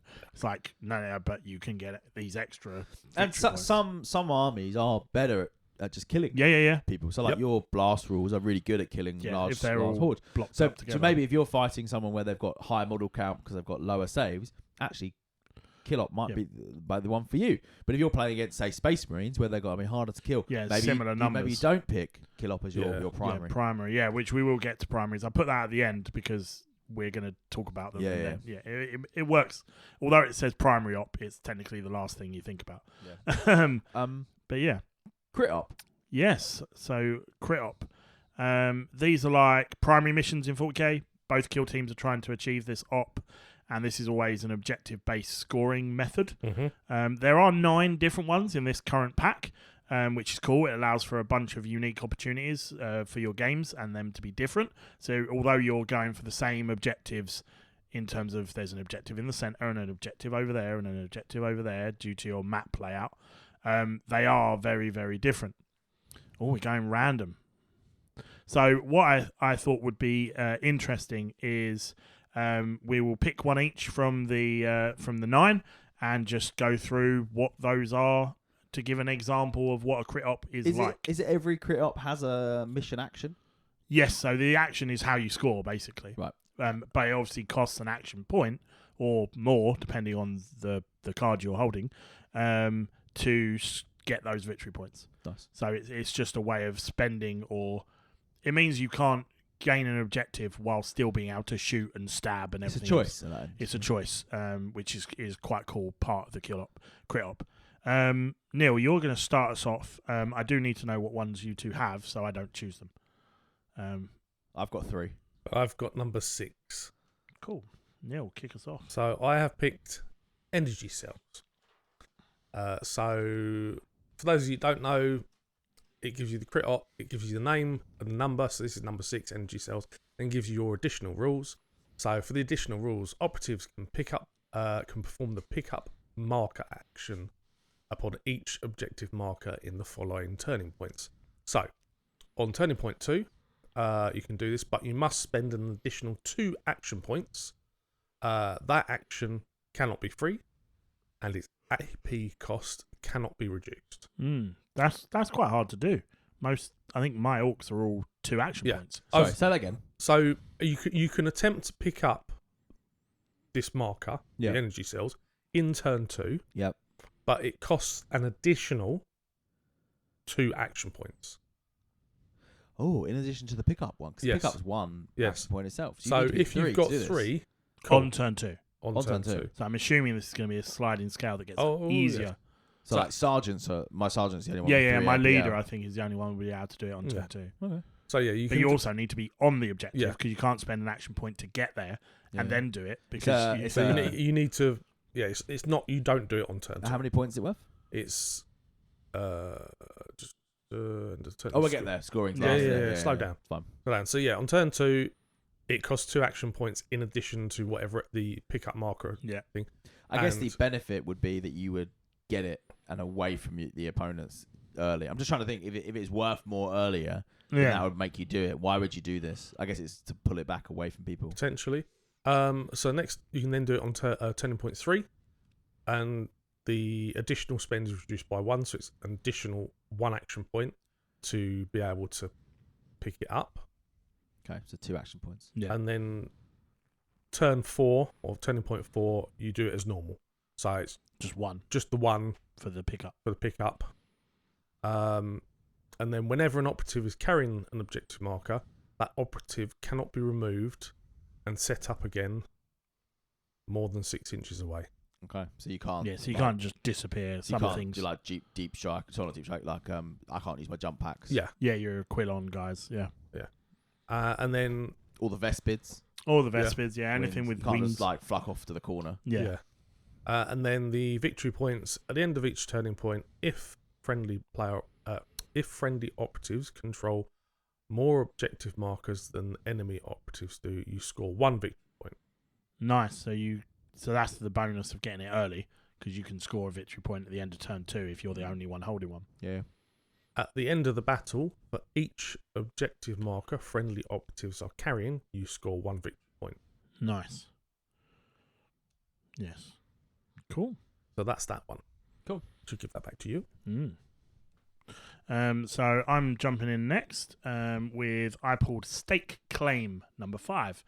At the start of the gambit step of each strategy phase, after the first, starting with the player who has initiative, each player must select both 1 objective marker and 1 of the following claims for that turning point. These claims are friendly operatives will control that objective marker at the end of this turning point. Mm-hmm. So you say, I am going to control objective marker 3, and you stake your claim. Or enemy operatives won't contest that objective marker at the end of this turning point, which seems much easier. Because you could just decide the one that's in your home territory, that one is not going to be contested by the enemy. Yeah. But yeah, each player cannot select each objective marker more than once per battle. Right. So you can't keep just choosing the one that's hard for them to get to, which is nice. So they must select each objective marker once during the battle. By the end of the game, every objective marker would have been chosen. Yep. At the end of each turning point, if friendly operatives control more objective markers than the enemy do, you score 1 victory point. So that's just almost a general rule for the objectives rather than this state claim. But if your selected claim is true, you score an additional victory point. Oh, okay, yeah. So holding objective markers still matters for the claim. Yeah. But if you make a claim and then that claim comes true, then you get an additional victory point. Yeah. Which is kind of cool. I like the idea of you're not going to hold this and your enemy's going, screw you, yes I will. And then it becomes suddenly their like priority just to deny you. And vice versa. That's quite a cool little idea. Yeah. But yeah, and quite a simple one, which I think the crit ops do tend to be quite simple. Yeah. Which is nice. Sam, what one did you pull? I pulled number 3, transmission. So I don't have any additional rules. Transmission is just mission action. Initiate the transmission for 1 action point. 1 objective marker the active operative controls is transmitting until the start of the next turning point. An operative cannot perform this action during the first turning point or while the control range of an enemy operative. The victory points at the end of each turning point after the first, so from second. Yeah. If a friendly operative control any transmitting objective markers, you score 1 VP. If a friendly operative controls more transmitting objective markers than the enemy operatives, you score 1 VP. Basically, you just flip a switch and start transmitting. Yeah, transmit whatever you transmit. But you have to actively control it. Yes, you need to be on the objective with no contestation. And doing initiate transmission every single turn. With and costing you obviously 1 AP. Yeah. Until the start of the next turning point. Yeah, so it turns off every turn, so you need to redo it. Basically, it'd be like play keep away.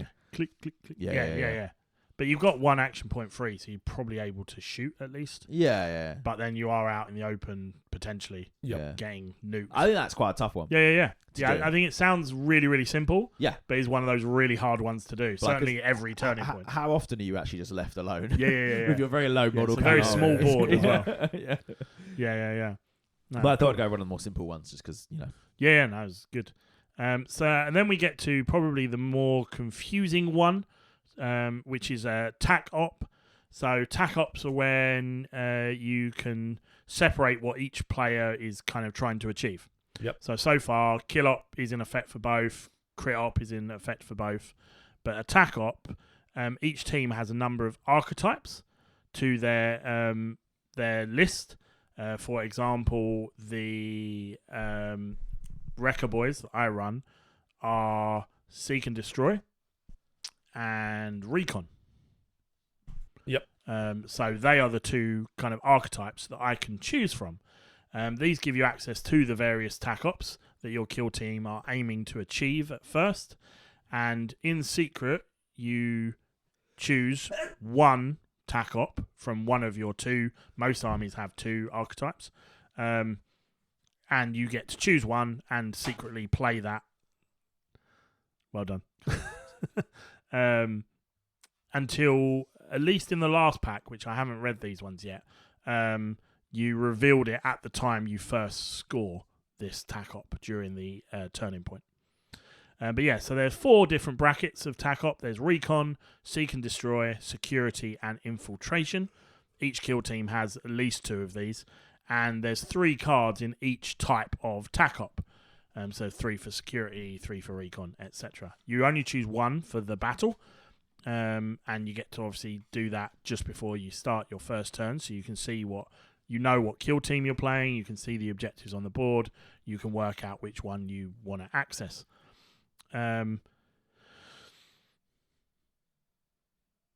So what we're going to do is, because obviously there's 3 for each TAC op archetype, we're just going to do 1 from each one. Why don't we read the titles and then we'll all vote on which one we want to do. Cool.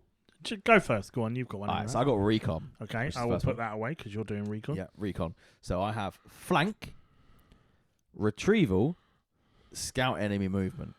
Okay. So I would like to hear about Scout Enemy Movement. Yes. Cool. Please. Scout Enemy Movement. So reveal The first time a friendly operative performs a scout action. So these are secret objectives, Yes. and then they have a reveal state on them. So the first time a friendly operative performs the scout action. So this is an action specifically for this mission, or this card, which is scout, 1 AP. Select one ready enemy operative visible to and more than 6 inches from the active operative.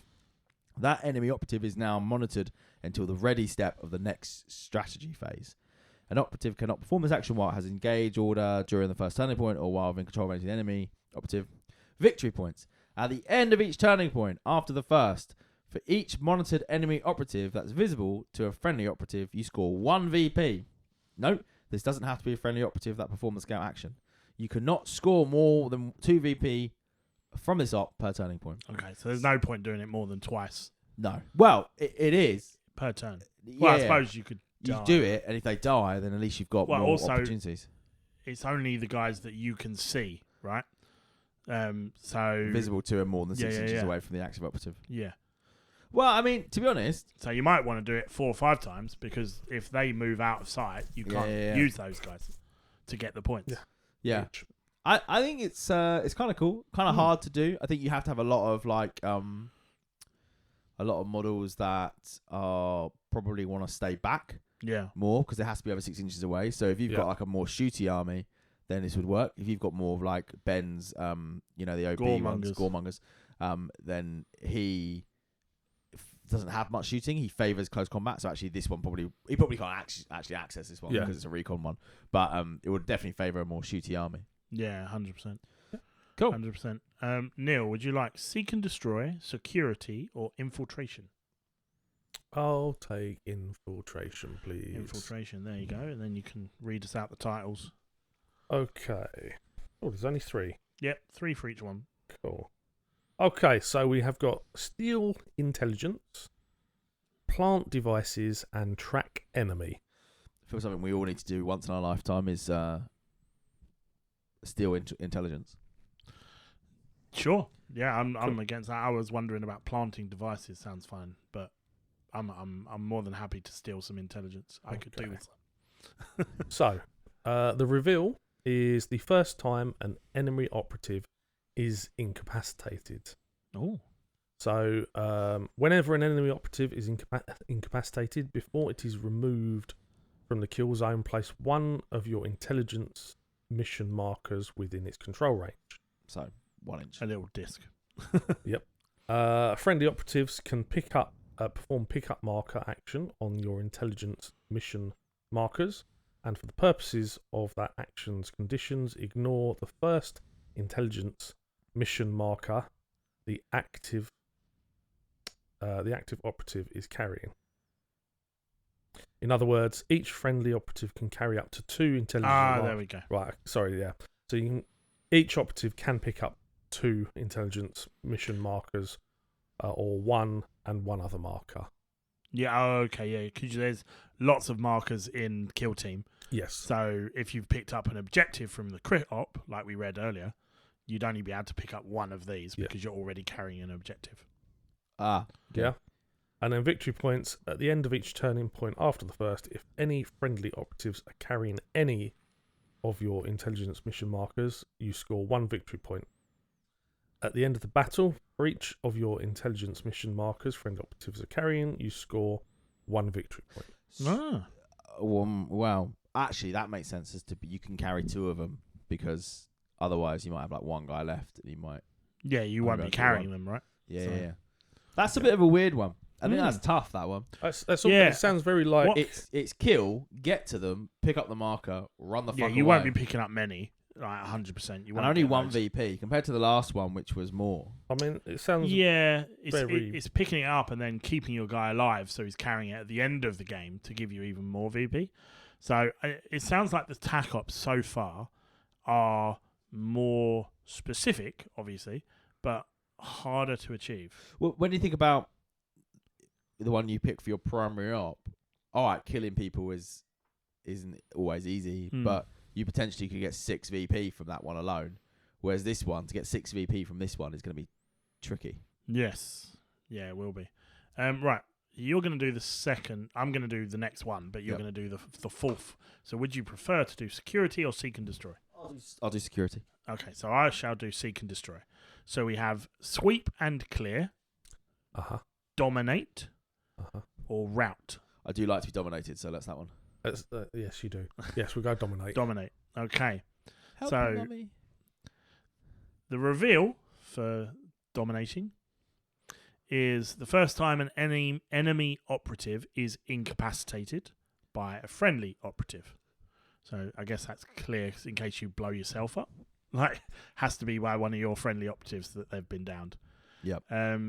Each time a friendly operative incapacitates an enemy operative, that friendly operative gains one of your dominate tokens. At the end of the third and fourth turning point, so this is later in the game, you can remove dominate tokens from friendly operatives that aren't incapacitated. For each you remove, you score 1 victory point. You cannot score more than 3 victory points from this op per turning point. Okay. So you build up this domination tokens, and then you can remove You basically them. have turn 1 and 2 to build them up, and then from 3, you then just start taking them off. Hopefully, if you've built up 3, then you can score all 3. If you've got 4, you have to hold on to 1. If you've got 2, you can score them. Yeah, it's a very simple one, which is quite nice. But again, killing isn't always the easiest thing in the world. And that makes sense why it's only 3 and 4, because normally by 2, unless the game's gone very horribly wrong for your opponent, you haven't killed much. Because 1 is a lot of redeployment, 2 is when the battlefield really starts lighting up, 3 is when everything dies. So yeah, that makes a lot of sense. I keep coming back to Neil's infiltration steal intelligence one. Like, the wording doesn't make sense. Friendly operatives can perform the pickup marker action for your intelligence mission markers, and for the purpose of that action's conditions, ignore the first intelligent mission marker. Is it because the action of pickup marker says that you can only hold 1? I would say so. Yeah. Without looking that up specifically, I would imagine it's normally you can only carry 1 thing. Right, okay, that's fine. That makes sense. Right, I have security. Sorry, did we finish talking about Yeah. yours? Yeah, I have security. We have Envoy, Martyrs, or Plant Banner. Neil, what one would you want? Plant Banner. And that one grabbed me as well. Yeah. Plant Banner. Reveal. When you perform the Plant Banner action. So the action is place your banner marker within active operative control range, wholly within your opponent's territory, and more than 5 inches from a neutral kill zone edge. Wow. Operatives can perform the pickup marker action on your banner's mission marker. An operative cannot perform this action during the first turning point. Well, how the fuck would you be? Well, actually, Quillon's deep striking in, yeah. While within control range of an enemy operative, or if a friendly operative has performed his action during the battle, it's 1 AP. At the end of each turning point after the first, if your banner mission marker is wholly within your opponent's territory and friendly operatives control it, you score 1 VP. If that's true and no enemy operative contest it, you score 2 VP instead. Nice. Note that your banner mission marker must be in the kill zone to score, not being carried. Wow, let's get the actual shit out of me.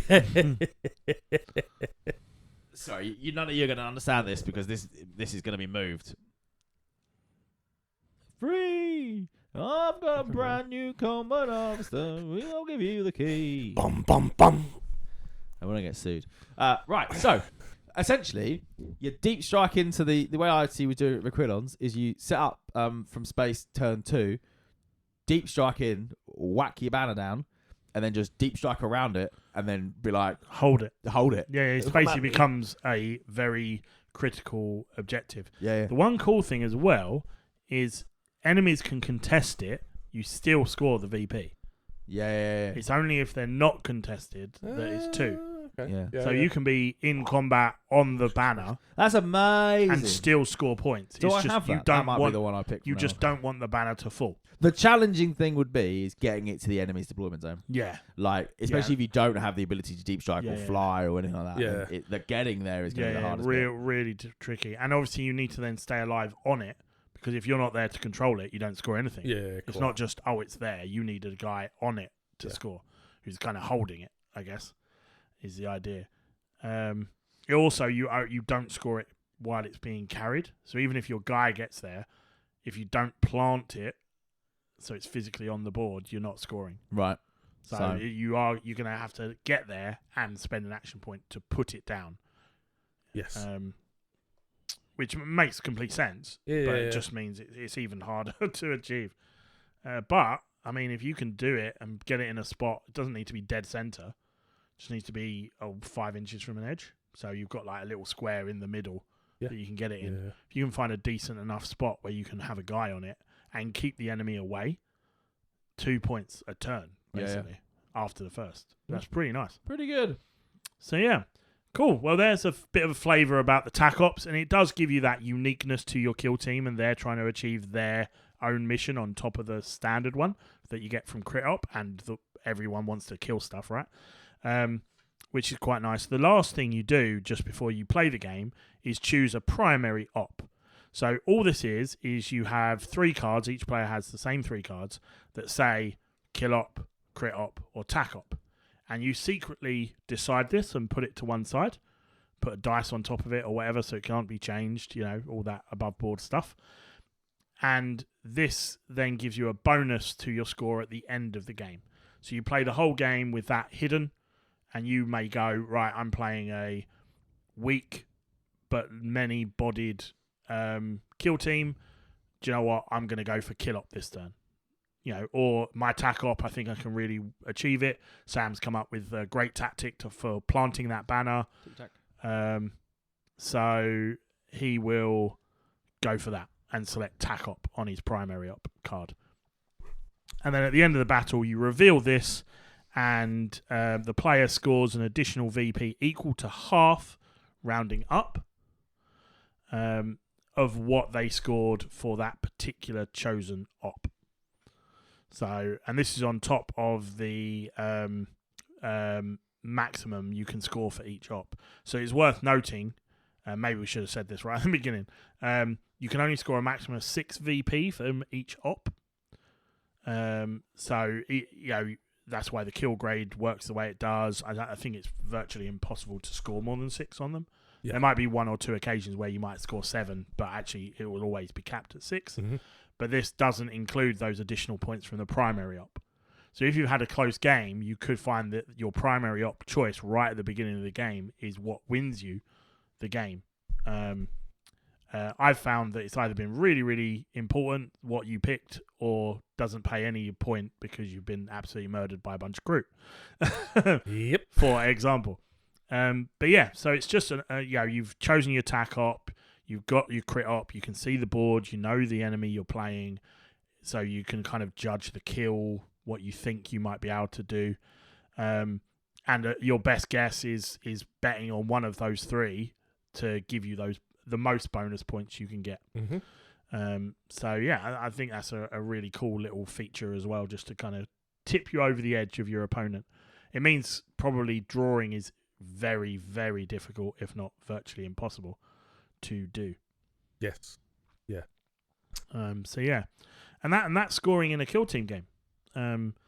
I think it's really nice to have different ways of scoring that are unique to your kill team, whilst having a good standard block that you're both following, because you can help each other with what you're both following because you know what it is. So then you can, so everyone's aware, don't forget that objective's worth 2 points this turn, or it takes 2 to pick up, or whatever. Yeah. Everyone knows those rules. But then having your kind of secret, this doesn't get revealed until you do it with your TAC Op, and then the kind of one card tucked to the side that gives you bonuses right at the end, makes it a bit of a guessing game, and that's kind of fun. That adds like a level of fun to scoring rather than it just being this mechanic that is, crunch the numbers. It's got a little bit more uniqueness to it. And just going through that's made me kind of go, do you know what? I really want to play more kill team. Yeah. So that was quite fun. But yeah, so hopefully you found that interesting, learned something about kill team, maybe it inspired you to get involved and get playing. I've enjoyed the games I've played, so I can't really recommend it more than that. But yeah, we're going to have a quick break and then come back with our spotlight, looking at some Sisters of Battle.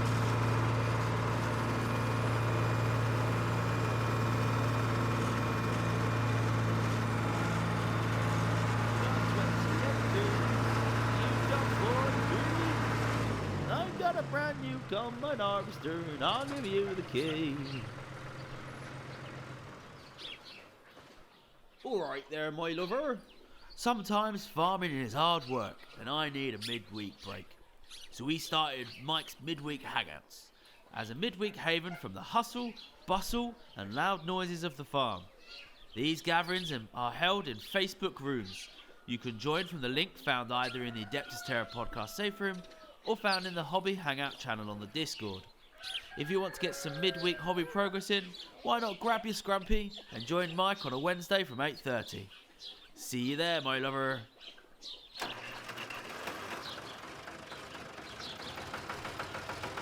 Come on now, let's get together.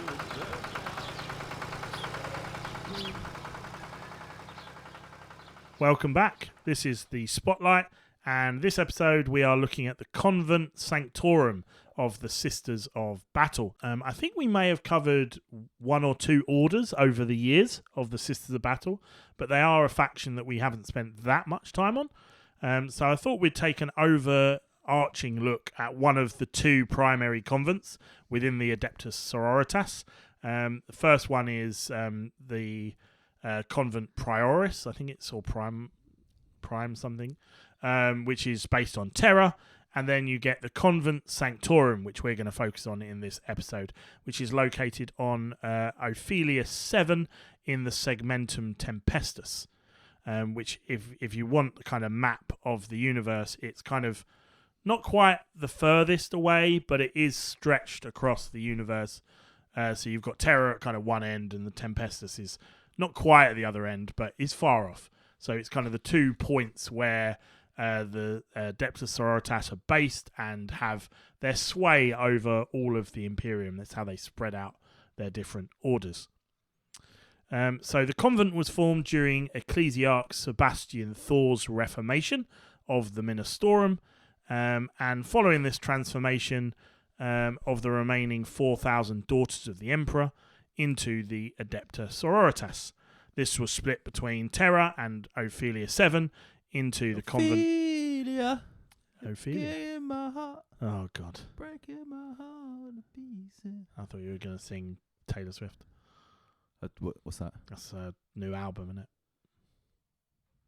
it? Okay. Are you into Taylor Swift? No, are you a Swiftie? but Made yourself a little love heart bracelet. It's on the radio like constantly, like Really? every day. Do you listen to the radio? In my car. Funnily It just enough, comes on and I never turn it off. Funnily enough, it's never on Krang Radio. Yeah, fair enough. You listen to yeah. God, you're so alternative, Neil. It must be weird. Sort of like putting your eyeliner on. Yes. Putting yes. It makes you more like putting your Hollywood squeezing in the eyeliner. leather. putting your go Hollywood just with talcing eyeliner. that leather to get yourself in. Oh God. But anyway, there are two convents. Convent Prioris. Much like there are two Ophelia songs now. Yes, exactly. And Convent Sanctorum. Following the Adeptus Sororitas growing to over 10,000 in number, Ecclesiarch Alexis the 22nd, Thor's successor, further split the orders militant of the convents into smaller orders, such as, for Sanctorum, Order of the Valorous Heart, Order of the Fiery Heart, which is later renamed, and eventually the Order of the Bloody Rose.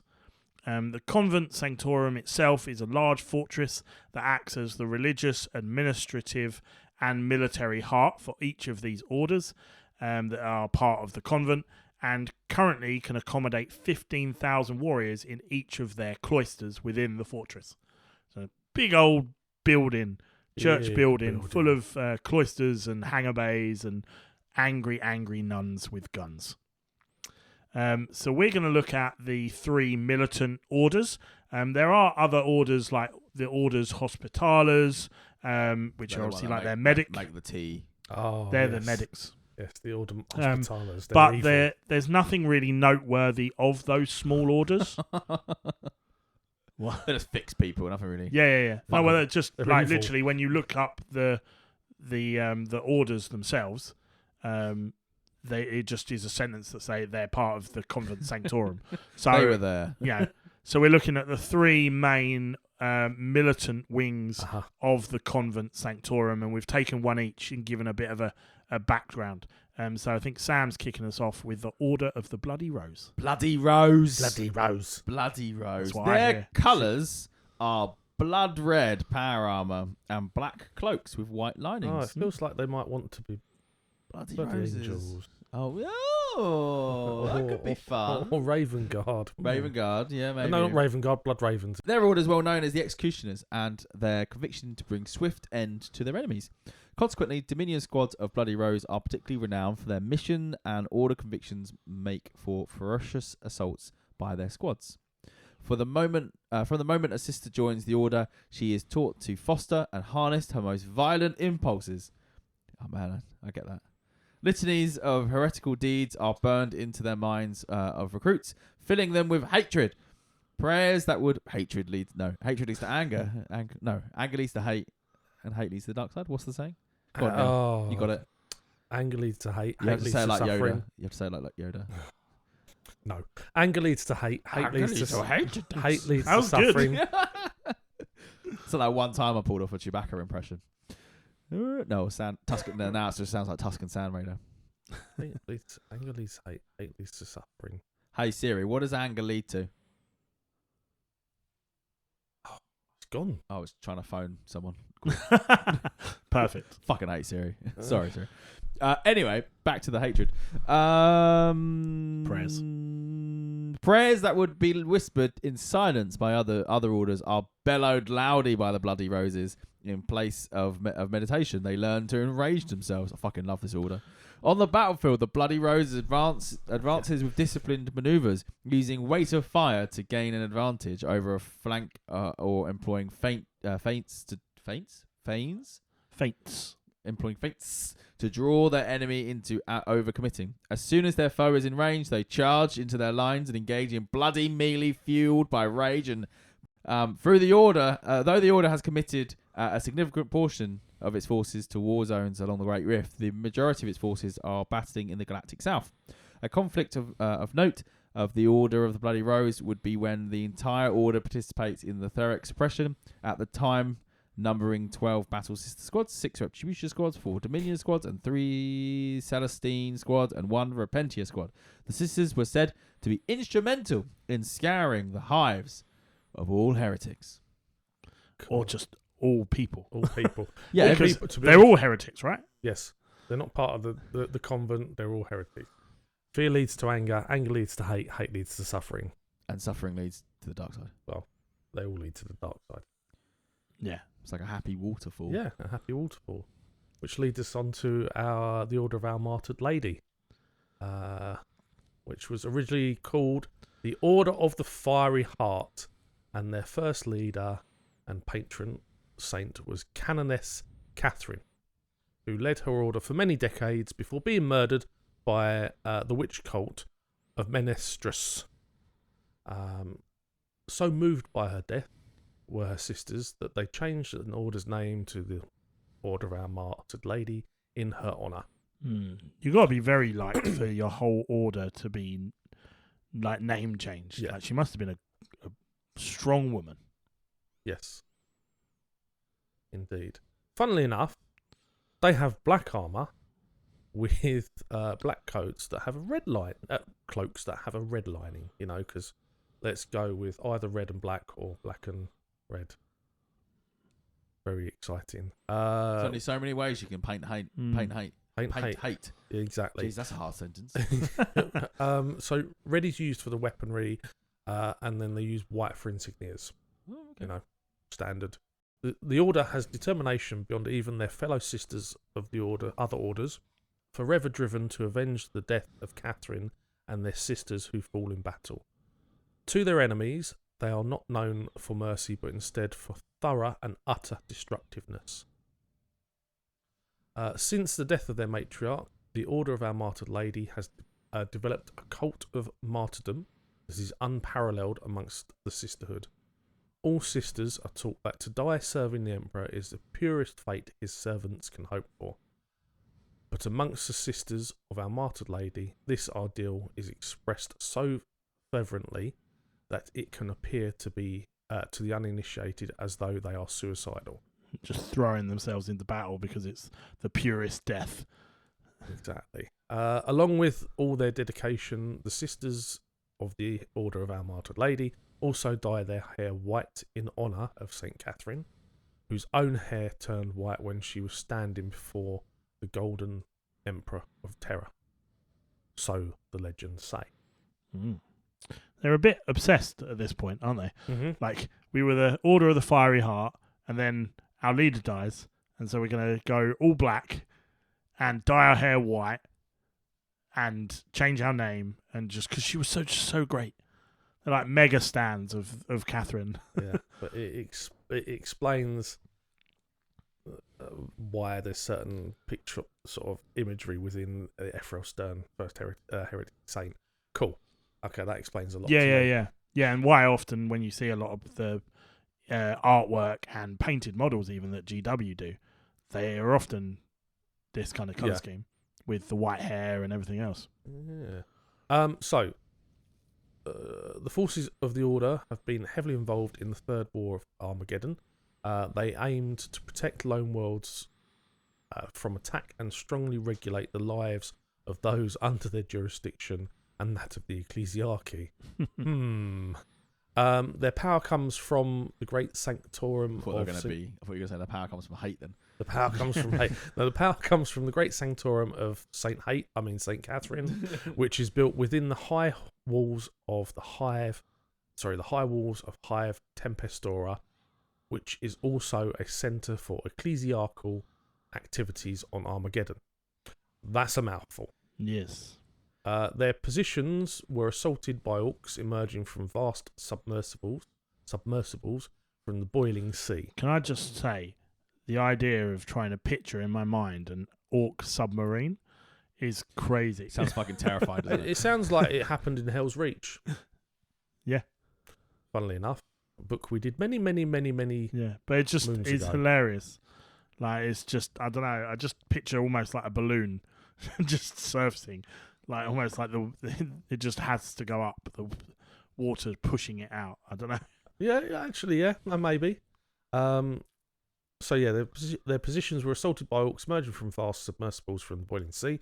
The Sisters were the frontline defence of Hive Tempestoria, but due to the sheer surprise and ferocity of the orc attack, many units were caught unaware. This allowed the orcs to take control of the majority of the Underhive within a few hours of landing. The Sisters were gradually pushed back through the dark, dank tunnels of the Hive, after each successive wave of orcs. When the orcs reached the heart of the Hive, the Imperial command structure began to break down as the hordes rapidly pushed on. Several units were dispatched to defend an area which had already been overrun. Their resistance quickly became a running battle for the Sisters and what few Hive militia they could rally, while the orcs revelled in the chaos they were causing and continued to push the Sisters back to the great armoured doors of the Sanctorum. Here, the Sisters refused to retreat any further, and the battle intensified as the Order rallied against the orcs, calling for every member of the ecclesiarchy present to lay down their lives in the defence of the holy site. The Order's numbers began to dwindle as orcs and sister died together. Through sheer weight of numbers, the orcs gradually overwhelmed the Sisters and pushed them back. Finally, one last charge by war boss Nargrim and his mega armoured knobs caused the Sisters' line to crumble. The following period became one of the darkest in history of the Order. The lines of Sisters, broken and scattered, attempted to form up, but were readily cut down by the huge tide of orcs. Finally, after an hour of savage fighting, no humans were left alive, and the orcs had taken Hive Tempestoria and the Sanctum. After this massive battle, the Order could barely field 3 companies. Ultimately, over half of the Order of Our Martyred Lady was lost in the Armageddon campaign. In memory of the losses suffered by the Sisters during this campaign, black robes of the Order were changed to a red colour. Yes, so black armour, red capes, white hair. Yes. The classic sister look. Yes, as opposed to the red armour with black coats. Black capes. And multiple different coloured hairs. And this is probably when Grimaldus came in and just started swinging his mace around, and the Emperor's champion just, yeah.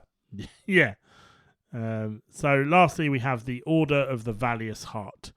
Also Valorous Heart. This order was founded when the convent was split by the ecclesiarch Alexis XXII. Their original leader was Lucia, one of the sisters who accompanied Alicia Dominica to the Golden Throne during the Age of Apostasy. Their colours are black armour with black cloak and a white lining with white gloves. The only trace of red is on their ecclesiarchal symbol. So where your guys have the white symbol, these guys have red. So kind of a nice way of... I like that they included these kind of details when you look them up, right at the beginning, because you go, okay, I want to do this order, and they give you exactly how to paint the model, which is really, really cool. These colours are the original colours of the convent sanctorum, which the order inherited after the convent was split into these three smaller orders. So they're kind of like the OGs. The sisters forever honour the gruesome, torturous death of Lucia. They're all very obsessed with death, aren't they? Yes. Yeah. And were eventually able to hunt down those responsible for it. What became of them is not known, but it is said that Hospitalers from the Order of the Silent Vow, which specialise in pain enhancement and life extension, are still busy under the sanctuary of Lucia's reprisal, torturing... They do love a bit of torture, do the Hospitalers. They do it's indeed. It's not torture. Oh, sorry, no, my bad. It's beating the evil out of people. No. It's sacrifice to the Emperor's will and all that jazz. Exactly. So whoever tortured Lucia and killed her is potentially underneath her tomb being tortured themselves. Yes. But we don't know that for sure. Sisters of the Order are driven by the belief that they still must atone for the Sisterhood's acts as an unwitting accomplice to Gog Van Dyers during the Reign of Blood. So I had to look this up because I couldn't remember what the Reign of Blood was. Slayer. Thank you. The Reign of Blood was a political power grab and was a brutal time when anyone against Gog Van Dyer, who was like the head of terror at the time, if they were in any position of power that he didn't like or didn't agree with him, they were dubbed a traitor and quickly usurped and or killed. Wow. And he used a lot of the church to do that. He definitely wasn't corrupt at all. No. It was a very dark time for the Imperium, amongst all their other dark times. It's pretty much dark time forever. Yeah. It's like the Grimdark. What's going on? Because of their involvement, the Order is highly penitent, always striving for atonement for even the slightest perceived sin. A disproportionate number of sisters in this order exile themselves to the Sisters Repentious compared to other major orders. Because they are constantly reminded of the Reign of Blood, Sisters of the Valorous Heart can be particularly suspicious of those who call themselves prophets of the Emperor. The example set by Lucia and her martyrdom has led the order to employ methods unique among the Adeptus Sororitas. At the onset of battle, its sisters pray to the Emperor and their matriarch for strength before launching an offensive which cuts off their foes' supply routes and line of retreat. With the enemy locked in place, they begin sabotaging any infrastructure in the area, such as water, food, and fuel supplies. They ultimately create a grinding war of attrition in which the hardened warriors of the sisters excel. When on the defensive, their infamous grit allows them to sustain grievous punishment without faltering. Due to their methods of combat, they frequently employ large numbers of exorcists and retributor squads. Given their gruesome methods of battle, it is unsurprising that many of its sisters bear gruesome scars. Sisters of the Order consider this a blessing, for it allows them to better understand the pain of their matriarch. As a result, they rarely accept painkillers during battle, even when amputation is required. Oh. Crazy nuns. It's mental. Nuns with guns. The training and rites of the Order have also been adapted to pay homage to their founder. Upon induction, every battle sister must memorize the hymn known as the Passion of Saint Lucia, and they recite all 555 verses at specific points throughout the day, and also routinely subject themselves to acts of excruciation. This is pretty messed up. Kinky nuns. Crazy nuns. Cat O' Tails nuns. Yeah. Some very unique orders, actually. I think Sisters of Battle get a bad rap for being quite bland and just being a bit like, yeah, they're all the same. And don't get me wrong, 2 out of 3 are obsessed with their matriarchs and the way they died. Yep. So they're quite similar. But the different colour schemes, the different hairstyles was pretty cool to see. And their different ways of warfare all were quite different. Yep. So, and there were little nods of like, oh, they use more Repentia squads or they use more exorcists and things like that. So you can get narratively driven forces rather than go, I'm doing Sisters of Battle, every armor looks the same and includes the same units. It's nice that they've got some kind of widening factor if you really want to go down that route. I would hope that some of the lesser known sort of orders have a different colour scheme because everything is black and red. Everything is right? black and red. Yeah, I mean, I haven't looked at the orders of the Prioris, and maybe we'll do that in the future sometime. But they've obviously got I think they have 4 Order militants based on Terra. So it'd be interesting to see if they're all kind of black and red or if there's some diversifying. But yeah. Anyway, I hope you enjoyed that spotlight looking at the Sisters of Battle of the Convent Sanctorum. We will take a quick break and come back with our rounding out of the episode. Yeah. God.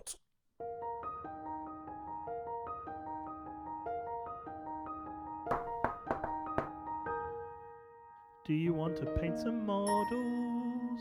Come on, let's go and paint. They're always sitting on the shelf. They won't paint themselves. Do you want them to stay all grey? Hi, I am Matt, and you may remember me from such things as pessimist or realist, you decide. Laziness, the hobby killer, and the burning of Hivani Prime. I'm here to tell you about the monthly hobby hangouts that we host online. These run usually the last Sunday of every month from 8 PM UK time, where you will be greeted by one of the podcast hosts. Every month is a blast with lots of chatter around the hobby as well as wider life in a friendly atmosphere. Some of us get a decent amount of hobby done, but by no means is that the must for these hangouts. We post updates and links to these events through our Facebook Safe Room and Discord channel, so jump on those to join in with other members of the Adeptus Terra community. We hope to see you there. No, we don't. Where do we want to see them? Exactly. Somewhere. Hobby Hangout. It's your advert. I don't know. I did that a year ago. More than a year ago. No, that one's probably about a year ago. New adverts. Oh, God, every time. Oh, season Every 4 time. adverts. Yeah. Every time. I think we should do them in a different style this time. Yeah. I think 100%. early 2000s infomercial. Okay. Yeah. But like, it'd be like, do you have genital warts? Then come along to a hobby hangout. I'm Barry Scott, and this is the Hobby Hangout. Yeah. Bang! And we start the show. No, bang! And your hobby's done. Yeah. There we go. There you go. Yes. That's Or, literally writes itself. What about core first class? First class windows are the best to see. Buy it and get Oh, it free. 2226688. I'm not singing again. I'm not doing it. I refuse. Do you want to do some hobby? Oh, I refuse. Do you want to paint your models? Do you want to pretend that you are a legitimate hobbyist? There you go. See, I could do that. You could do that after this time. I could write musical. Perfect. Basically, they're just like 90% abusive with a little bit of information in there to turn up to things. I could do it. Anyway. Well, that was a good couple of minutes. Yeah, do you know what? That was perfect, kind of full circle moment, because the way this episode started and how it's ending is very similar, just completely off track. Some might say it's tainted. Yes, maybe. What a taint it is. It is. It has been a tainted episode. No, it's been fun. I always enjoy hanging out with you guys, and hopefully you guys who have listened have enjoyed this episode. A quick reminder before we leave, The next hobby hangout dates, November 30th, if you're eager beavers and listening to this before then, November 30th from 8 p.m. And our end of year hobby hangout will be December the 28th. So do come along to those and hang out, chat to us, and do some hobby if you must. The event, as mentioned, tickets go on sale on the 1st of December for previous attendees who will have a day to book those spaces before it's open to the general public on the 2nd of December. More information exactly on that and when to do that will come out on our social media, so do pay attention to that next week. It will be first come, first served basis unless you want to pay Sam a lot of money, and you will emailing. I'm not unpurchasable. I'm sure you're not. The email address will be the Adeptus Terra podcast at gmail.com. We're doing 16 places, 8 loyalists, 8 traitors, and you need to declare which allegiance you would like for your ticket. That would be really helpful for us. Are we allowing demons? Yes. Okay. We are indeed. And we're allowing and they're on the traitors side, just if you're unaware. Loyalist demons? No. Mechanicum? They're the loyalist demons. They're allowed? Yeah, of course they are. What about custodians? Yes. Sisters of Battle? Yes. Sisters of Silence. Oh, there are no Sisters of Battle. But anyway, the pack is there, and it has all the restrictions in it. Well, but then I don't have to read the pack. Yes, exactly. Unlike my co-hosts, read the pack. I have read the pack. You will have until the 1st of February to pay for your reserve ticket, and if that falls through, we will then reach out to the next person on our waiting list. Tickets cost £60. That gives you 5 games in the narrative of Hivani Prime, and 2 meals are provided throughout the weekend as well. So yeah, go check that out and get involved if you would like. I don't have anything else to add, gentlemen. Anything that we've forgotten or should throw in here? Well, if we've forgotten it, we've forgotten it, so we're screwed. Perfect. That's what I like. I don't know, something about Neil being old. I mean, yeah. Sam being a cripple. I am. You should see me. You should see me try and clap. I mean, I'm sitting in the room and I have a funny image in my head, let alone what they're probably thinking. But yes, and do you think I could ask clap? With that lovely your image, knees can't take it. With that, no, we're not going any deeper into that. That's what she said. We'll leave you with some helpful or unhelpful images there until we come again at the December episode. Until then, I've been Matt. I've been Sam. And I've been Neil. And this has been a shambles of the Adeptus Terra podcast. See you guys soon. One more year.